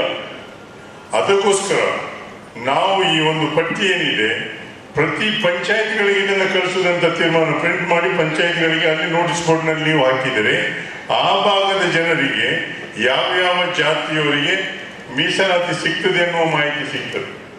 ಅದರೊಟ್ಟಿಗೆ ಇನ್ನೊಂದು ಆಗ್ತದೆ, ತಮ್ಮಿಂದ ಮಾಹಿತಿ ಬೇಕೇನೆಂದರೆ ಅನೇಕ ಜಾತಿಯವರಿಗೆ ಮೀಸಲಾತಿ ಇದೆ ಅನ್ನೋದೇ ಗೊತ್ತಿಲ್ಲ, ಅವರ ಜಾತಿ ಸೇರಿಸಲಿಕ್ಕೆ ಗೊತ್ತಿಲ್ಲ. ನಾನು ತಮ್ಮ ಹತ್ರ ಕೇಳುವಂಥದ್ದು ಇಷ್ಟೇ, ಅಧ್ಯಕ್ಷರು ಉಪಾಧ್ಯಕ್ಷ ಸದಸ್ಯರಿದ್ದೀರಿ, ನಿಮ್ಮ ಭಾಗದಲ್ಲಿ ಒಂದು ವೇಳೆ ಯಾವ ಜಾತಿ ಜನಸಂಖ್ಯೆ ಎಷ್ಟಿದೆ ಅವರ ಪಟ್ಟಿ ಮೀಸಲಾತಿಯ ಪಟ್ಟಿಯಲ್ಲೇ ಹೆಸರಿಲ್ಲದೆ ಇದ್ದರೆ ದಯವಿಟ್ಟು ಅದನ್ನು ಆಯೋಗದ ಗಮನಕ್ಕೆ ತರಬೇಕಾಗ್ತದೆ. ಅದರ ಬಗ್ಗೆ ನಾವು ಮಾಹಿತಿಯನ್ನು ತಗೊಂಡು ಸರ್ಕಾರಕ್ಕೆ ವರದಿಯನ್ನು ಕೊಡುವ ಕೆಲಸವನ್ನು ಮಾಡ್ತೇವೆ. ಇದನ್ನು ಕೊಡದೇ ಇದ್ದರೆ ಅನೇಕ ಕುಟುಂಬದ ಮಕ್ಕಳು ಶೈಕ್ಷಣಿಕವಾಗಿ ಮತ್ತು ಉದ್ಯೋಗಕ್ಕಾಗಿ ಅವರಿಗೆ ತೊಂದರೆ ಆಗುವಂಥ ಪರಿಸ್ಥಿತಿ ನಿರ್ಮಾಣ ಆಗ್ತದೆ. ಇದು ಕೇವಲ ಹಿಂದುಳಿದ ವರ್ಗದವರು. ಅದೇ ರೀತಿಯಲ್ಲಿ ಸಮಾಜ ಕಲ್ಯಾಣ ಇಲಾಖೆಯಲ್ಲೂ 15% ಪರಿಶಿಷ್ಟ ಜಾತಿಯವರಿಗೆ, 3% ಪರಿಶಿಷ್ಟ ಪಂಗಡದವರಿಗೆ ಅದರ ಬಗ್ಗೆ ಮಾಹಿತಿಯನ್ನು ಪ್ರತಿ ಪಂಚಾಯಿತಿಗೆ ಕಳಿಸಿದರೆ ಅದರ ಮುಖೇನ ಅವರು ಮಾಹಿತಿಯನ್ನು ತಗೊಳ್ಳಿಕ್ಕೆ ಸಾಧ್ಯ ಆಗ್ತದೆ. ನಮ್ಮಲ್ಲಿ 2002ರಲ್ಲಿ ಒಂದು ಏನು ಪಟ್ಟಿ ಆಯಿತು, ಅದರ ನಂತರ ಒಂದು 4-5 ಪಟ್ಟಿ ಜಾತಿಗಳು, ಅದರಲ್ಲಿ 1-2 ಬಾರಿ ಹೆಸರಿನ ತಿದ್ದುಪಡಿಯಾಗಿದೆ. ಬಿಟ್ಟರೆ ಉಳಿದಂತೆ ವೀರಶೈವ ಲಿಂಗಾಯತರದೊಂದು ಪಟ್ಟಿ ಕೆಲವು ಸೇರಿ ಅದನ್ನು ತೆಗೆದಿದ್ದಾರೆ. ಅದರಲ್ಲಿ ಕೆಲವು ಹೊಸದಾಗಿ ಸೇರಿದಂತೆ ಅದನ್ನೆಲ್ಲ ಸೇರಿಸಿ ಒಂದು ಪಟ್ಟಿಯನ್ನು ಮಾಡಿ ಎಲ್ಲ ಪಂಚಾಯಿತಿಗಳಿಗೆ ಕಳಿಸ್ತಾ ಇದ್ದೇವೆ. ಈಗ ಪುನಃ ನಮ್ಮ ಮುಂದೆ ಕೆಲವು ಜಾತಿಗಳದಿದೆ. ಈಗ ಅದರ ಹೆಸರಿನ ಬಗ್ಗೆ ಚರ್ಚೆ ಮಾಡಿ ನಾವು ಅದರ ಬಗ್ಗೆ ಮಾಹಿತಿಯನ್ನು ಕಲೆ ಹಾಕಿ ಸರ್ಕಾರಕ್ಕೆ ಕೊಡಲಿಕ್ಕೆ ಶುರು ಮಾಡಿದ್ದೇವೆ. ಅದರಲ್ಲಿ ಪ್ರತಿಯೊಂದು ವಿಶ್ವವಿದ್ಯಾನಿಲಯಕ್ಕೆ, ಸರ್ಕಾರಿ ಕಚೇರಿಗಳಿಗೆ ಒಂದು ಫಾರ್ಮೇಟನ್ನು ಕಳಿಸಿದ್ದೇವೆ. ಅದರಲ್ಲಿ ಯಾವ ಜಾತಿಯವರು ಎಷ್ಟು ಉದ್ಯೋಗದಲ್ಲಿದ್ದಾರೆ, ಯಾವ ಜಾತಿಯವರು ಶೈಕ್ಷಣಿಕವಾಗಿ ಯಾವ ಸ್ಥಾನದಲ್ಲಿದ್ದಾರೆ ಅಂತ ಗೊತ್ತಾದರೆ ನಮಗೆ ಅವರಿಗೆ ಮೀಸಲಾತಿ ಕೊಡಬೇಕಾ ಬೇಡವಾ ಇದರ ಬಗ್ಗೆ ಸ್ವಲ್ಪ ಮಾಹಿತಿ ಸಿಗ್ತದೆ. ಅದಕ್ಕೋಸ್ಕರ ಆ ಎಲ್ಲ ಮಾಹಿತಿಯನ್ನು ತರಿಸಿ ಪುನಃ ಅವರ ಸಾಮಾಜಿಕ ಪರಿಸ್ಥಿತಿಯನ್ನು ನೋಡಲಿಕ್ಕೆ ಆಯೋಗದವರು ಪ್ರತಿಯೊಂದು ಎಲ್ಲಿ ವಾಸ್ತವ್ಯ ಇದ್ದಾರೆ ಆ ಭಾಗಕ್ಕೆ ಹೋಗಿ ಅವರ ಸಾಮಾಜಿಕ ಪರಿಸ್ಥಿತಿಯನ್ನು ನೋಡಿ ಅದನ್ನು ನಮ್ಮ ಸರ್ಕಾರಕ್ಕೆ ಕೊಡಬೇಕು. ಅದರಿಂದ ಇವೆಲ್ಲ ಮಾಡುವಂಥದ್ದು ಇವತ್ತೇ ಕೊಡಬೇಕು ನಾಳೆ ಕೊಡಬೇಕು ಅಂದ್ರೆ ಕಷ್ಟದ ಕೆಲಸ ಇದೆ. ಇದಕ್ಕೆ ಎಲ್ಲ ಒಂದು ಕಡೆ ಇಲ್ಲಿ ಹೋಗ್ಲಿಕ್ಕೆ ಶುರು ಮಾಡಿದ್ರೆ ಎಲ್ಲ ಮಾಹಿತಿಯನ್ನು ಕಲೆ ಹಾಕಬೇಕಾಗ್ತದೆ. ಅದನ್ನು ತಗೊಂಡು ಬಂದು ನಾವು ವರದಿಯನ್ನು ಕೊಟ್ಟಾಗ ನಾವು ಸರ್ಕಾರ ಕೊಡ್ತೇವೆ. ಆದರೆ ವರದಿಯನ್ನು ಹೊರ ಹಾಕುವವರೆಗೆ, ನಾವು ಸರ್ಕಾರಕ್ಕೆ ಕೊಡುವವರೆಗೆ ನಾವು ಅದರ ಮಾಹಿತಿಯನ್ನು ಪತ್ರಿಕೆಗೂ ಕೊಡಲಿಕ್ಕಿಲ್ಲ. ಅದು ಪರಿಸ್ಥಿತಿ. ಅದಕ್ಕೋಸ್ಕರ ಈ ಒಂದು ಕೆಲವು ಸಮಸ್ಯೆಗಳನ್ನು ಪರಿಹಾರವನ್ನು ಮಾಡಲಿಕ್ಕೆ ನಾವು ಸರ್ಕಾರ ನಮಗೆ ಸಹಕಾರ ಕೊಡಬೇಕಾದ್ರೆ ಕೊಡ್ತಾ ಇದ್ದಾರೆ. ಅದರೊಟ್ಟಿಗೆ ಬಹಳ ಮುಖ್ಯವಾಗಿ ಇವತ್ತು ಬೆಳಿಗ್ಗೆ ಬಂದ ಕೂಡಲೇ ನಾವು ಚರ್ಚೆಯನ್ನು ಮಾಡಿದ್ದು. ಮಂತ್ರಿಗಳು, ಅಪರ ಮುಖ್ಯ ಕಾರ್ಯದರ್ಶಿಯವರು, ನಮ್ಮ ಇಲಾಖಾಧಿಕಾರಿಗಳು, DC ಅವರು ಕೂತು ಚರ್ಚೆಯನ್ನು ಏನು ಮಂತ್ರಿಗಳು ಕೇಳಿದರು ಚರ್ಚೆಯನ್ನು ಮಾಡಿದ್ರು. ಆಯಾ ಭಾಗದ ಜನರ ಸಮಸ್ಯೆಗಳ ಬಗ್ಗೆ. ಜಾತಿಯ ಸರ್ಟಿಫಿಕೇಟ್ ಕೊಡಲಿಕ್ಕೆ ಕಷ್ಟ ಆಗ್ತಾ ಇದೆ. ಕೆಲವು ಎರಡೂ ಪಟ್ಟಿಯಲ್ಲಿದೆ. ಕೆಲವು ಪರಿಶಿಷ್ಟ ಜಾತಿ ಪಟ್ಟಿಯಲ್ಲಿದೆ, ಕೆಲವು ಪರಿಶಿಷ್ಟ ಪಂಗಡದ ಪಟ್ಟಿಯಲ್ಲಿದೆ, ಅದರೊಟ್ಟಿಗೆ ನಮ್ಮ ಹಿಂದುಳಿದ ವರ್ಗದ ಪಟ್ಟಿಯಲ್ಲಿದೆ. ಅದನ್ನೇನು ಮಾಡಬೇಕು ಒಂದು ಪಟ್ಟಿಯನ್ನು ಮಾಡಿ ಅವರ ಹತ್ರ ಇಟ್ಟಿದ್ದೇವೆ ಸಮಾಜ ಕಲ್ಯಾಣ ಇಲಾಖೆ. ಅವರು ವರದಿ ಬಂದ ಮೇಲೆ ನಾವು ತೀರ್ಮಾನವನ್ನು ತೆಗೆದು ಕೆಲವು ಪರಿಹಾರ ಆಗಿದೆ, ಕೆಲವು ಆಗಲಿಕ್ಕಿದೆ. ಆದರೆ ಬಹಳ ಮುಖ್ಯವಾಗಿ ಈ ಎಕನಾಮಿಕಲಿ ವೀಕರ್ ಸೆಕ್ಷನ್ ಇನ್ನು ಯಾರಿಗೂ ಅದರ ಸರಿಯಾಗಿ ಮಾಹಿತಿ ಇಲ್ಲ. ಅದನ್ನು ಚರ್ಚೆಯನ್ನು ಮಾಡಿ ಎಲ್ಲ ಜಿಲ್ಲಾಧಿಕಾರಿಗಳಿಗೆ ಸರ್ಕಾರದಿಂದ ಮಾಹಿತಿ ಹೋದಾಗ ಅವರು ತಹಶೀಲ್ದಾರ್ಗಳಿಗೆ ಕಳಿಸಿದಾಗ ಏನಾಗಿದೆ ಅಂದರೆ ಅದು ಯಾರಿಗೆ ಸಿಗ್ತದೆ ಅನ್ನೋದ್ರ ಬಗ್ಗೆ ಮಾಹಿತಿ ಇಲ್ಲ ಅವರಿಗೆ. ಕೆಲವು ತಹಶೀಲ್ದಾರಿಗೆ ಗೊತ್ತಿಲ್ಲ, ಜಿಲ್ಲಾಧಿಕಾರಿಗಳು ಅವರಿಗೆ ಸಭೆಯಲ್ಲಿ ತಿಳಿಸ್ತೇವೆ ಅಂತ ಹೇಳಿದ್ದಾರೆ. ಅಲ್ಲಿ ಪರಿಶಿಷ್ಟ ಜಾತಿ ಮತ್ತು ಪರಿಶಿಷ್ಟ ಪಂಗಡದಲ್ಲಿರುವಂಥ ಹೆಸರುಗಳನ್ನು ಹೊರತುಪಡಿಸಿ, ಕೇಂದ್ರದ ಪಟ್ಟಿಯಲ್ಲಿದ್ದದ್ದನ್ನು ಹೊರತುಪಡಿಸಿ ಉಳಿದಂಥ ಎಲ್ಲ ಜಾತಿಯ ಬಡ ಜನರಿಗೆ, ಅಂದರೆ ಕ್ರಿಮಿಲಿಯರ್ನಲ್ಲಿದ್ದವರಿಗೆ ಅವರ ಆದಾಯ 8 ಲಕ್ಷದ ಒಳಗೆ ಇರಬೇಕಾಗ್ತದೆ, ಅವರಿಗೆ ಮನೆ ಎಷ್ಟೇ ದೊಡ್ಡದು ಇರಬೇಕಾಗ್ತದೆ ಅಂತದ್ದು ಮಾಹಿತಿ ಇದೆ. ಅದರ ಪ್ರಕಾರ ಕೊಟ್ಟರೆ ತಹಶೀಲ್ದಾರು ಈ ವಿಲೇಜಿಗೆ ಕೊಂಡೋಗಿ ತಹಶೀಲ್ದಾರು ಅವರಿಗೆ ಮಾಹಿತಿಯನ್ನು ಕೊಟ್ಟಾಗ, ಅವರಿಗೆ ಸರ್ಟಿಫಿಕೇಟನ್ನು ಕೊಟ್ಟಾಗ ಕೇಂದ್ರದ ಶೈಕ್ಷಣಿಕ ಮತ್ತು ಉದ್ಯೋಗಕ್ಕೆ ಅದನ್ನು ಅಪ್ಲೈ ಮಾಡಲಿಕ್ಕೆ ಸಾಧ್ಯ ಆಗ್ತದೆ. ಇಲ್ಲೇನಾಗಿದೆ, ಎಲ್ಲರ ತಲೆಯಲ್ಲಿ ಕೇಂದ್ರದ ಪಟ್ಟಿಯಲ್ಲಿಲ್ಲ, ನಮಗೆ ಸಿಕ್ಕುವುದಿಲ್ಲ ಅಂತ. ಈ ಎಕನಾಮಿಕಲಿ ವೀಕರ್ ಸೆಕ್ಷನ್ ಏನು ಪಟ್ಟಿ ಇದೆ ಅದರ ಮುಖೇನ ಅರ್ಜಿಯನ್ನು ಹಾಕಲಿಕ್ಕೆ ನಿಜವಾದ ಕ್ರಿಮಿಲೇಯರಿಂತ ಒಳಗೆ ಇರುವವರು ರಾಜ್ಯದ ಪಟ್ಟಿಯಲ್ಲಿದ್ದಾರೆ, ಕೇಂದ್ರದ ಪಟ್ಟಿಯಲ್ಲಿಲ್ಲ, ಅವರಿಗೆ ಸಿಕ್ಕುವ ಪರಿಸ್ಥಿತಿ. ಅದಕ್ಕೋಸ್ಕರ ಸ್ವಲ್ಪ ಮಾಹಿತಿಯನ್ನು ಕೊಡುವಂಥ ವ್ಯವಸ್ಥೆ ಆಗಬೇಕು. ಈಗ ನಾವೆಲ್ಲ ಇವತ್ತು ನನ್ನ ಹುದ್ದೆ ಏನಿದೆ ನಾನ್ ಪೊಲಿಟಿಕಲ್ ಕ್ವಾಸಿ ಜುಡಿಷಿಯಲ್ ಅಥಾರಿಟಿ, ಅದಕ್ಕೋಸ್ಕರ ರಾಜಕಾರಣದಲ್ಲಿ ತೊಡಗಿಸ್ಕೊಳ್ಳಿಕ್ಕೆ ನನಗೆ ಇಲ್ಲ. ಆದರೆ ಮಾಹಿತಿಯನ್ನು ಕೊಡಲಿಕ್ಕೆ ಮಾನ್ಯ ಸಚಿವರು ಕರೆದಿದ್ರು, ಅದಕ್ಕೆ ಮಾಹಿತಿಯನ್ನು ಕೊಟ್ಟಿದ್ದೇನೆ. ಅದಕ್ಕೋಸ್ಕರ ನೀವೆಲ್ಲ ಜನಸಾಮಾನ್ಯರೊಟ್ಟಿಗೆ ಇರುವಂಥವರು, ಜನರ ಸಮಸ್ಯೆಗಳನ್ನು ಆಲಿಸಿ ಪರಿಹಾರ ಮಾಡುವವರಿಗೆ ಈ ಮಾಹಿತಿಯನ್ನು ಕೊಟ್ಟಿದೆ. ಅದಕ್ಕೋಸ್ಕರವೇ ಈ ಮಂತ್ರಿಗಳು ಅನೇಕ ವಿಷಯಗಳ ಬಗ್ಗೆ ಹೇಳಿದರು. ಶ್ರೀನಿವಾಸ ಪೂಜಾರಿ ಹೇಳಿದರು ಮತ್ತು ನಾರಾಯಣ ಸ್ವಾಮಿ ಹೇಳಿದರು. ನಾನು ಹೇಳುವಂಥದ್ದು ತಮಗಿಷ್ಟೇ, ರಾಜಕಾರಣದಲ್ಲಿದ್ದ ಕೂಡಲೇ ಸ್ಥಾನ ಸಿಕ್ಕಿದೆ, ಆ ಅಂತಸ್ತಿಗೆ ಬೆಳೀಲಿಕ್ಕೆ ಪ್ರಯತ್ನವನ್ನು ಮಾಡಬೇಕು. ಅದಕ್ಕೆ ಹೇಳುವಂಥದ್ದು ಟ್ರಾನ್ಸ್ಲೇಷನ್. ರಾಜಕಾರಣದಲ್ಲಿ ಏನಾಗ್ತದೆ ಅಂದರೆ translation of values into public policy is what politics is all about. ರಾಜಕಾರಣದಲ್ಲಿ ಏನು ನಿಯಮಗಳನ್ನು ಜಾಗೃತಿಯನ್ನು ಮಾಡ್ತೇವೆ ನಾವು, ಅದರಲ್ಲಿ ಮೌಲ್ಯವನ್ನು ಅಳವಡಿಸಿಕೊಳ್ಳುವಂಥದ್ದೇ ನಿಜವಾದ ರಾಜಕಾರಣ. ಅದನ್ನು ಹೊರತಾಗಿ ನಾವೇನನ್ನು ಮಾಡ್ತೇವೆ ಅದು ರಾಜಕಾರಣ ಅಲ್ಲ.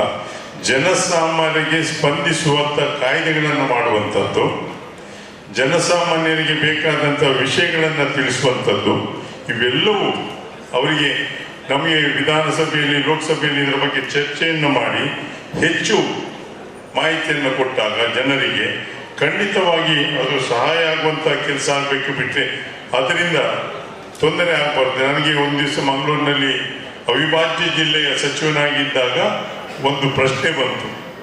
ಮಂಗಳೂರಿನಲ್ಲಿ ರಿವ್ಯೂ ಮೀಟಿಂಗ್ನಲ್ಲಿ ಇತ್ತು.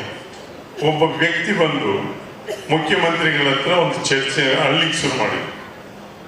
ಏನಂತ ಹೇಳಿದರೆ, ನಾನು ಕೆಲಸ ಮಾಡಿ ಕೊಡ್ತಾ ಇಲ್ಲ ಅಧಿಕಾರಿ ಅಂತ ಹೇಳಿದೆ. ಅಧಿಕಾರಿ ಬಂದರು, ಯಾಕಪ್ಪ ಮಾಡಿಕೊಡ್ತಾ ಇಲ್ಲ ಅಂತ. ಅವ್ರು ವಯಸ್ಸಾದ್ರು ಕರೆದ ಕೂಡಲೇ ಯಾಕಪ್ಪ ಮಾಡಿಕೊಡ್ತಾ ಇಲ್ಲ ಅಂತ ಕೇಳಿದ್ರು. ಸರ್, ಕಾನೂನಿನ ತೊಡಕಿದೆ ಅಂತ ಹೇಳಿದರು. ಅದಕ್ಕೆ ಅಂದಿನ ಮುಖ್ಯಮಂತ್ರಿಗಳು ಹೇಳಿದರು, ಕಾನೂನು ಇರುವುದೇ ಜನರಿಗೋಸ್ಕರ, ಕಾನೂನು ಮಾಡುವಂಥದ್ದು ಜನರಿಗೋಸ್ಕರ. ಒಂದು ವೇಳೆ ಕಾನೂನಿನ ತೊಡಕಿದ್ದರೆ ಆ ಕಾನೂನನ್ನು ತೆಗೆದಾಗ we need to repeal the act, ಅದನ್ನು ತೆಗಿಬೇಕಾಗ್ತದೆ ಅನ್ನೋದು. ಅದನ್ನು ಯಾವುದಂತ ಕೊಡು, ನಾನು ವಿಧಾನಸಭೆಗೆ ತಗೊಂಡೋಗಿ ಜನಸಾಮಾನ್ಯರಿಗೆ ಬೇಕಾದ ಕಾನೂನನ್ನು ಮಾಡಿಕೊಡ್ತೇನೆ ಅಂತ ಹೇಳಿ.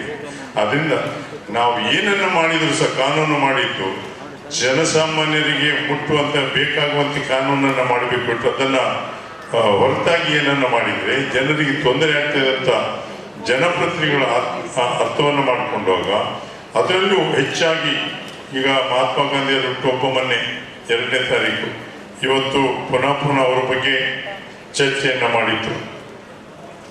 ಗ್ರಾಮ ರಾಜ್ಯದ ಬಗ್ಗೆ, ಗ್ರಾಮ ರಾಜ್ಯವನ್ನು ಮಾಡುವಾಗ ರಾಮರಾಜ್ಯ ಒಟ್ಟಿಗೆ ಗ್ರಾಮ ರಾಜ್ಯ ಆಗ್ಬೇಕು ಅನ್ನುವಂಥದ್ದು ಅವರ ಮನಸ್ಸಿನಲ್ಲಿದ್ದಂಥದ್ದು.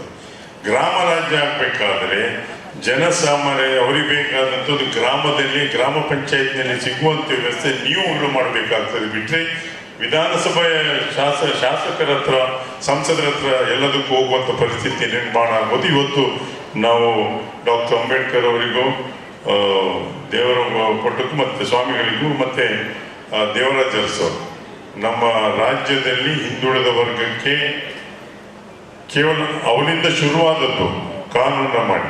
ಆದರೆ ಹಿಂದೆ ನಾಗನಗೌಡರ ಸಮಿತಿ ಇತ್ತು, ವೆಂಕಟಸ್ವಾಮಿಯವರ ಸಮಿತಿ ಇತ್ತು. ಆದರೆ ಅವನೂರು ಸಮಿತಿಯನ್ನು ಮಾಡಿ ಅದಕ್ಕೆ ಒಂದು ಬಲವನ್ನು ಕೊಟ್ಟಂಥದ್ದು ದಿವಂಗತ ದೇವರಾಜ ಅರಸು ಮುಖ್ಯಮಂತ್ರಿ ಆಗಿದ್ದರು. 621 ಅಂಕಗಳನ್ನು ಗಳಿಸಿದವರು ಹರ್ಷ. ಹಾಗೆ SSLC ಪರೀಕ್ಷೆಯಲ್ಲಿ 625ರಲ್ಲಿ 617 ಅಂಕಗಳನ್ನು ಗಳಿಸಿದ ಕುಮಾರಿ ಸುಷ್ಮಾ ಅಡಿಯಪ್ಪ ಹೊಸಮನಿ. ದ್ವಿತೀಯ PUCಯಲ್ಲಿ 600ರಲ್ಲಿ 596, SSLC ಪರೀಕ್ಷೆಯಲ್ಲಿ 97.76.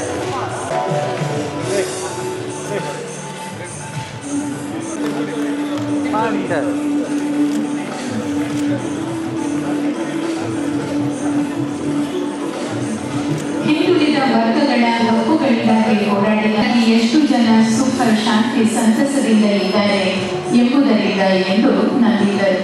ಅಗತ್ಯಕ್ಕೆ ಅನುಗುಣವಾದ ಸವಲತ್ತುಗಳನ್ನು ಒದಗಿಸಿ ಜನಸಾಮಾನ್ಯರ ಒಳಿತನ್ನು ಸಾಧಿಸುವ, ಹಿಂದುಳಿದವರನ್ನು ಮುಖ್ಯವಾಹಿನಿಗೆ ಬರಮಾಡಿಕೊಳ್ಳುವ ಒಂದಷ್ಟು ಯೋಜನೆಗಳನ್ನು ನಮ್ಮ ಸರ್ಕಾರಗಳು ಕಾಲಕಾಲಕ್ಕೆ ರೂಪಿಸಿವೆ.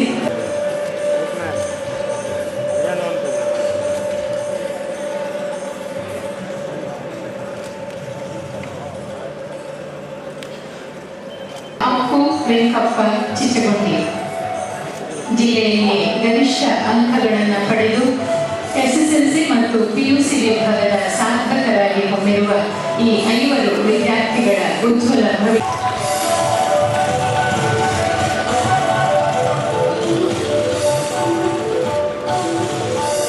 ಮಾಡಬೇಕಿತ್ತು. ಅದನ್ನು ಮಾಡಲಿಕ್ಕೆ ಹೊರಟಿದ್ದೇವೆ. ಅದರಿಂದ ನಾನು ನಿಮ್ಮ ಹೆಚ್ಚು ಸಮಯನ ಮತ್ತು ನಿಮ್ಮ ತಾಳ್ಮೆನ ಪರೀಕ್ಷೆ ಮಾಡೋದಿಲ್ಲ. ಹಾಗಾಗಿ ಒಂದೆರಡು ವಿಷಯಗಳನ್ನ ಮಾತ್ರ ಹೇಳಬಯಸ್ತೇನೆ. ನಮ್ಮ ಸಮಾಜ ಕಲ್ಯಾಣ ಇಲಾಖೆ ಮತ್ತು ಹಿಂದುಳಿದ ವರ್ಗಗಳ ಕಲ್ಯಾಣ ಇಲಾಖೆಯಿಂದ ಇದೊಂದು ಏನು ಅಂತಂದರೆ ಮಹತ್ತರವಾದ ಕೆಲಸ, ಅಥವಾ ಒಂದು ಏನು ಅಂದರೆ ಅಭಿವೃದ್ಧಿ ಯೋಜನೆಗಳನ್ನು ಮನೆ ಬಾಗಿಲಿಗೆ ತಲುಪಿಸೋದು. ಮನೆ ಬಾಗಿಲಿಗೆ ನೇರವಾಗಿ ತಲುಪಿಸ್ಬೇಕಾದ್ರೆ ಯಾರ ಮುಖಾಂತರ ತಲುಪಿಸಿದ್ರೆ ಅದು ನೇರವಾಗಿ ತಲುಪುತ್ತೆ ಅಂಥವ್ರನ್ನ stakeholders in the development ಅಂತ ಹೇಳ್ತಾರೆ. ನಮ್ಮ ಈ ಸಮಾಜದ ಅಭಿವೃದ್ಧಿಯ ಭಾಗಿದಾರರಾದ್ರಲ್ಲ, ಅದರಲ್ಲಿ ಮುಖ್ಯವಾದ ಭಾಗಿದಾರರು ನೀವು. ಯಾಕೆಂದರೆ ನಾವು ಎಲ್ಲರನ್ನೂ ನೇರವಾಗಿ ತಲುಪ್ತೀವಿ ಅಂತಂದರೆ ಅದು ನಿಜವಾಗ್ಲೂ ಬಹಳ ಕಷ್ಟದ ಕೆಲಸ. ಆದರೆ ನಿಮ್ಮ ಮುಖಾಂತರ ಅವ್ರನ್ನ ತಲುಪೋದು ನಮಗೆ ಬಹಳ ಸುಲಭದ ಕೆಲಸ. ಹಾಗಾಗಿ ಸಾಮಾನ್ಯವಾಗಿ ಅನೇಕ ಯೋಜನೆಗಳು ನಮ್ಮಲ್ಲಿ ಗ್ರಾಮ ಪಂಚಾಯತಿ, ನಾನು 3 ವರ್ಷ RDPR ಪ್ರಿನ್ಸಿಪಲ್ ಸೆಕ್ರೆಟರಿ ಆಗಿದೆ. ಹಾಗಾಗಿ ನಾನು ನಮ್ಮ ಗ್ರಾಮ ಪಂಚಾಯತಿಗಳಿಗೆ ವಿಶೇಷವಾಗಿ ನಾವು ನಮ್ಮ ಎಲ್ಲ ಕಾರ್ಯಕ್ರಮಗಳನ್ನು ಅವ್ರ ಮುಖಾಂತರ ತಲುಪಿಸೋದ್ರಲ್ಲಿ, ಅವರನ್ನ ಸಬಲೀಕರಣಗೊಳಿಸೋದ್ರಲ್ಲಿ ಅಂತಂದರೆ ಅದು ಬಹಳ ಮುಖ್ಯವಾಗಿ ನೇರವಾಗಿ ತಲುಪುತ್ತೆ. ಯಾಕೆಂತಂದರೆ ಅವರ ಮತ್ತು ಜನಗಳ ಮಧ್ಯನ ಏನು ಗ್ಯಾಪ್ ಏನಿದೆ ಅದು ಬಹಳ ಅತ್ಯಂತ ಕಡಿಮೆ ಇರುತ್ತೆ. ಅದರಿಂದ ನಿಮ್ಮನ್ನು ಆಯ್ಕೆ ಮಾಡಿಕೊಂಡು ನಿಮ್ಮ ಮುಖಾಂತರ ಅವ್ರನ್ನ ತಲುಪುವಂತಹ ಮಹತ್ವವಾದ ಕೆಲಸ ನಮ್ಮದು. ಸಾಮಾನ್ಯವಾಗಿ ನಮ್ಮ ಸನ್ಮಾನ್ಯ ಮುಖ್ಯಮಂತ್ರಿಗಳು 3 ವಿಷಯಗಳನ್ನು ಬಹಳ ಒತ್ತು ಕೊಟ್ಟು ಹೇಳ್ತಾರೆ. ಏನು ಅಂದರೆ employment, education, employment and empowerment ಅಂತ 3 E's ಅಂತ ಹೇಳಿ.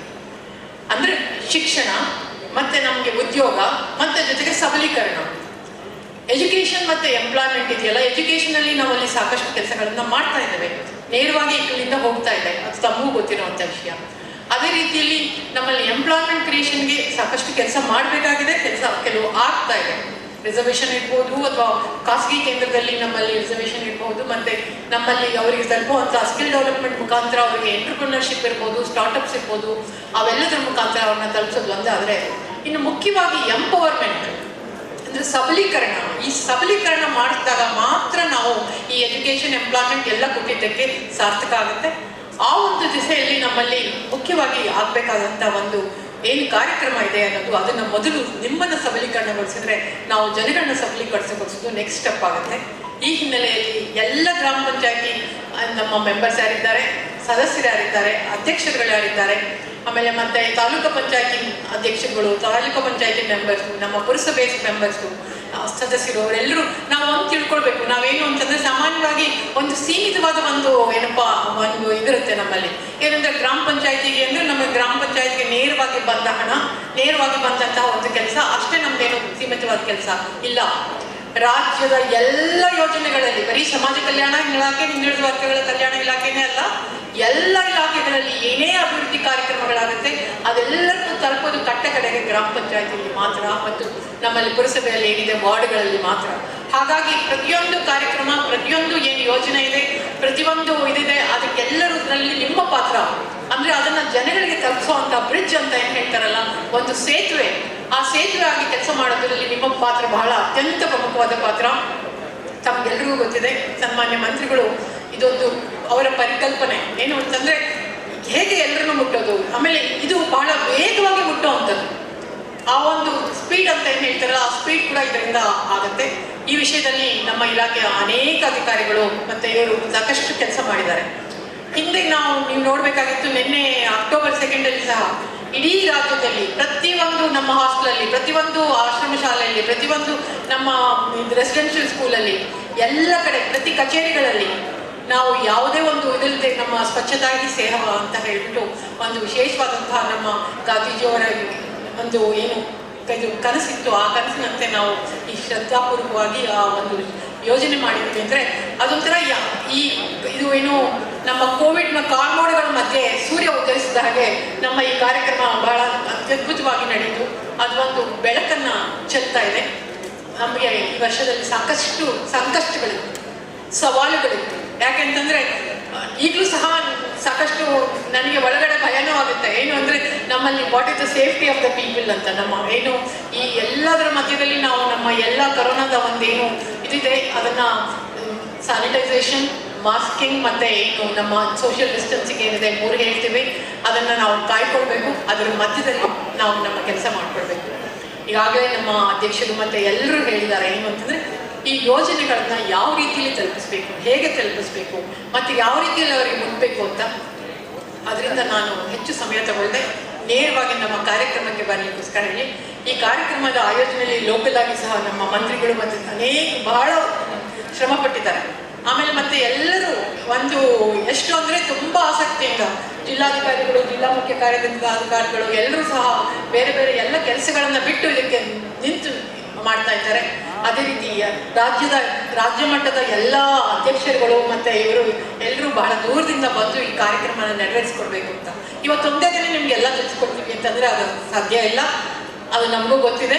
ಅದರಿಂದ ಈ ದಿನ ಏನು ಅಂದ್ರೆ ಒಂದು ಝಲಕ್ ಅಂತ ಹೇಳ್ತಾರಲ್ಲ, ಹಾಗಿದ್ರೆ ಏನೇನು ಇರ್ಲಿಕ್ಕೆ ಸಾಧ್ಯ ಇದೆ ಅನ್ನೋದ್ರ ಬಗ್ಗೆ ನಿಮ್ಗೆ ಒಂದು ಪಕ್ಷಿ ನೋಟ ಅಂತ ಹೇಳ್ತಾರಲ್ಲ, ಆ ಪಕ್ಷಿ ನೋಟನ ನಿಮ್ಗೆ ತೋರಿಸ್ತೇವೆ. ನಿಮ್ಮದು ಏನೇ ಸಮಸ್ಯೆಗಳಿದ್ರೆ, ನಿಮ್ದು ಏನೇ ಸಮಾಧಾನಗಳು ಬೇಕಿದ್ರೆ ನೀವು ದಯವಿಟ್ಟು ನಮ್ಮನ್ನ ನೇರವಾಗಿ ಸಂಪರ್ಕಿಸ್ಬೋದು. ಅದಕ್ಕೆ ನಿಮ್ಮ ಜಿಲ್ಲಾ ನೋಡಲ್ ಅಧಿಕಾರಿಗಳನ್ನು ಮಾಡ್ತೇವೆ. ಪ್ರತಿ ತಿಂಗಳು ಅಥವಾ ನಿಮ್ಮ 2 ತಿಂಗಳಿಗೊಂದ್ಸರಿ ನಿಮ್ಮಲ್ಲಿ ನಮ್ಮ ಜಿಲ್ಲಾ ಉಸ್ತುವಾರಿ ಇವರು ಯಾರಿದ್ದಾರೆ ಅವರ ಮುಖಾಂತರ ನಿಮಗೆ ನಿಮ್ಮ ಈ ಸಮಸ್ಯೆಗಳನ್ನ ಅಂದ್ರೆ ನಿಮ್ಮನ್ನ ಯಾವ ರೀತಿಯಲ್ಲಿ ನೀವು ಆ ಕಾರ್ಯಕ್ರಮಗಳನ್ನ. ನಿಮ್ಮೆಲ್ಲರಿಗೂ ಕೂಡ ಗೊತ್ತಿದೆ, ಅವತ್ತು ಬಡವರ ಕೈಯಲ್ಲಿ ಜಮೀನು ಇರೋದಿಲ್ಲ.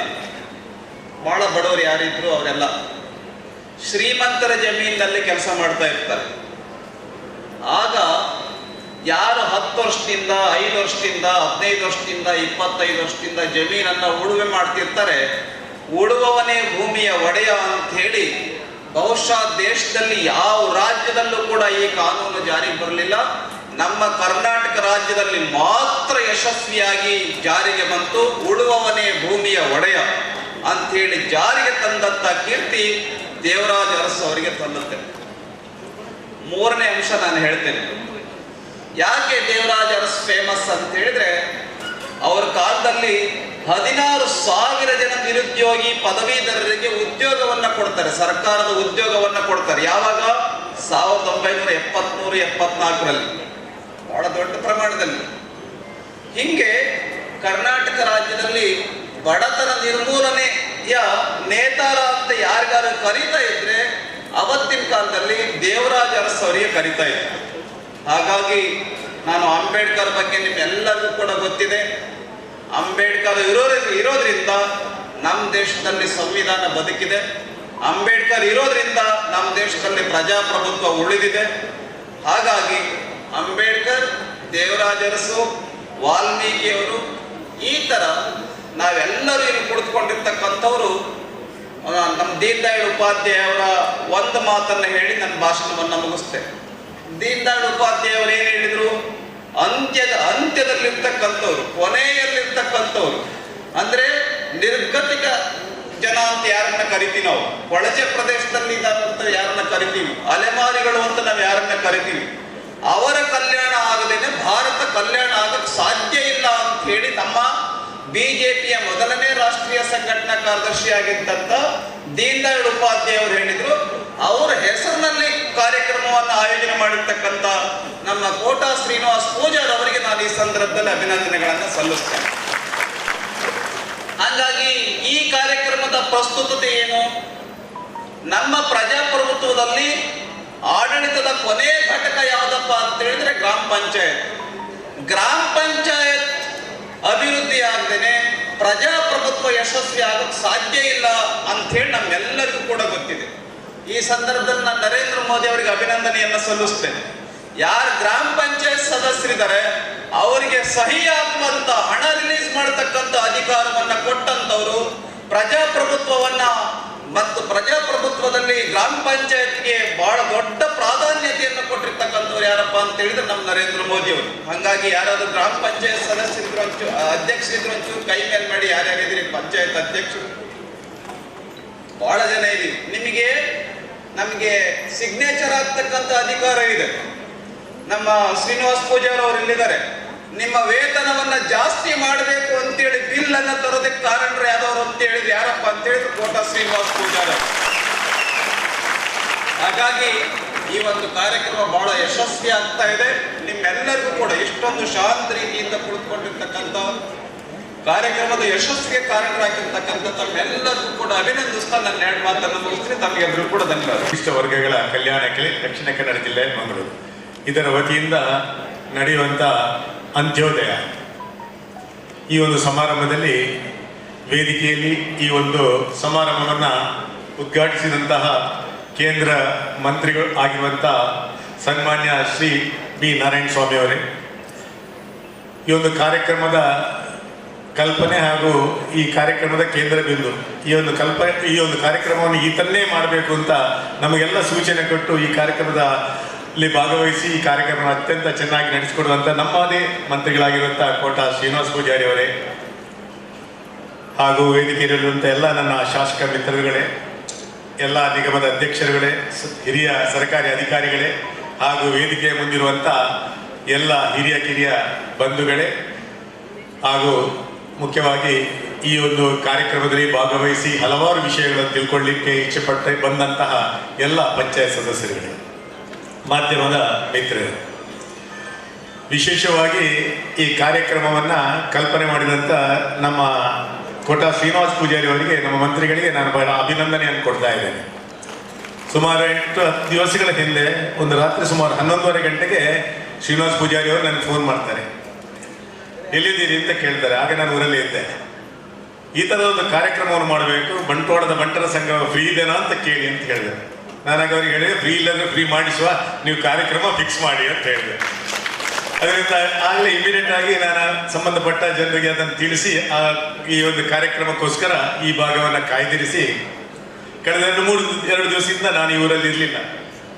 ಫೋನ್ ಮಾಡ್ತಾ ಇದ್ರು, ಎಷ್ಟು ಅವರು ಇನ್ವಾಲ್ವ್ ಆಗಿದ್ರಂತೆ ಈ ಕಾರ್ಯಕ್ರಮದಲ್ಲಿ. ನಿರಂತರ ದಿವಸಕ್ಕೆ 4 ಫೋನ್ ಮಾಡ್ತಾರೆ ನನಗೆ, ಯಾವ ಥರ ಇದೆ ಅಂತ. ನಾನು ಹೇಳಿದ್ರೆ ಯಾವುದೇ ತಲೆಬಿಸಿ ಮಾಡಬೇಡಿ, ಬಂಟ್ವಾಳದ ಸರ್ಕಾರಿ ಕಾರ್ಯಕ್ರಮ ಆದರೂ ಬಂಟ್ವಾಳದ ಜನತೆ, ಬಂಟ್ವಾಳದ ಜನರು ಎಲ್ಲ ಸದಸ್ಯರು ಇದು ನಮ್ಮ ಕಾರ್ಯಕ್ರಮ ಅಂತ ಮಾಡಿಕೊಂಡು ಮಾಡ್ತಾ ಇದ್ದಾರೆ ತಿಳಿದ್ರು. ನೀನೇ ಇವತ್ತು ಬೆಳಿಗ್ಗೆ ಬಂದವರೇ ಸುಮಾರು ರಾತ್ರಿ ಬಂದು ಉಳ್ಕೊಂಡಿದ್ದಾರೆ, ಬೆಳಗ್ಗೆ 7 ಗಂಟೆಗೆ ಇಲ್ಲಿ ಬಂದಿದ್ದಾರೆ. ಇಲ್ಲಿ ಬಂದು ಬಹಳಷ್ಟು ಸಂತೋಷ ಪಟ್ಟಿದ್ದಾರೆ. ಎಲ್ಲ ಅಧಿಕಾರಿಗಳಿಗೆ ಹಾಗೂ ಇದನ್ನು ನಿಮ್ಮಂತ ಎಲ್ಲರಿಗೂ ನಾನು ಒಂದು ಅಭಿನಂದನೆಗಳನ್ನು ಕೊಡ್ತಾ ಇದ್ದೇನೆ.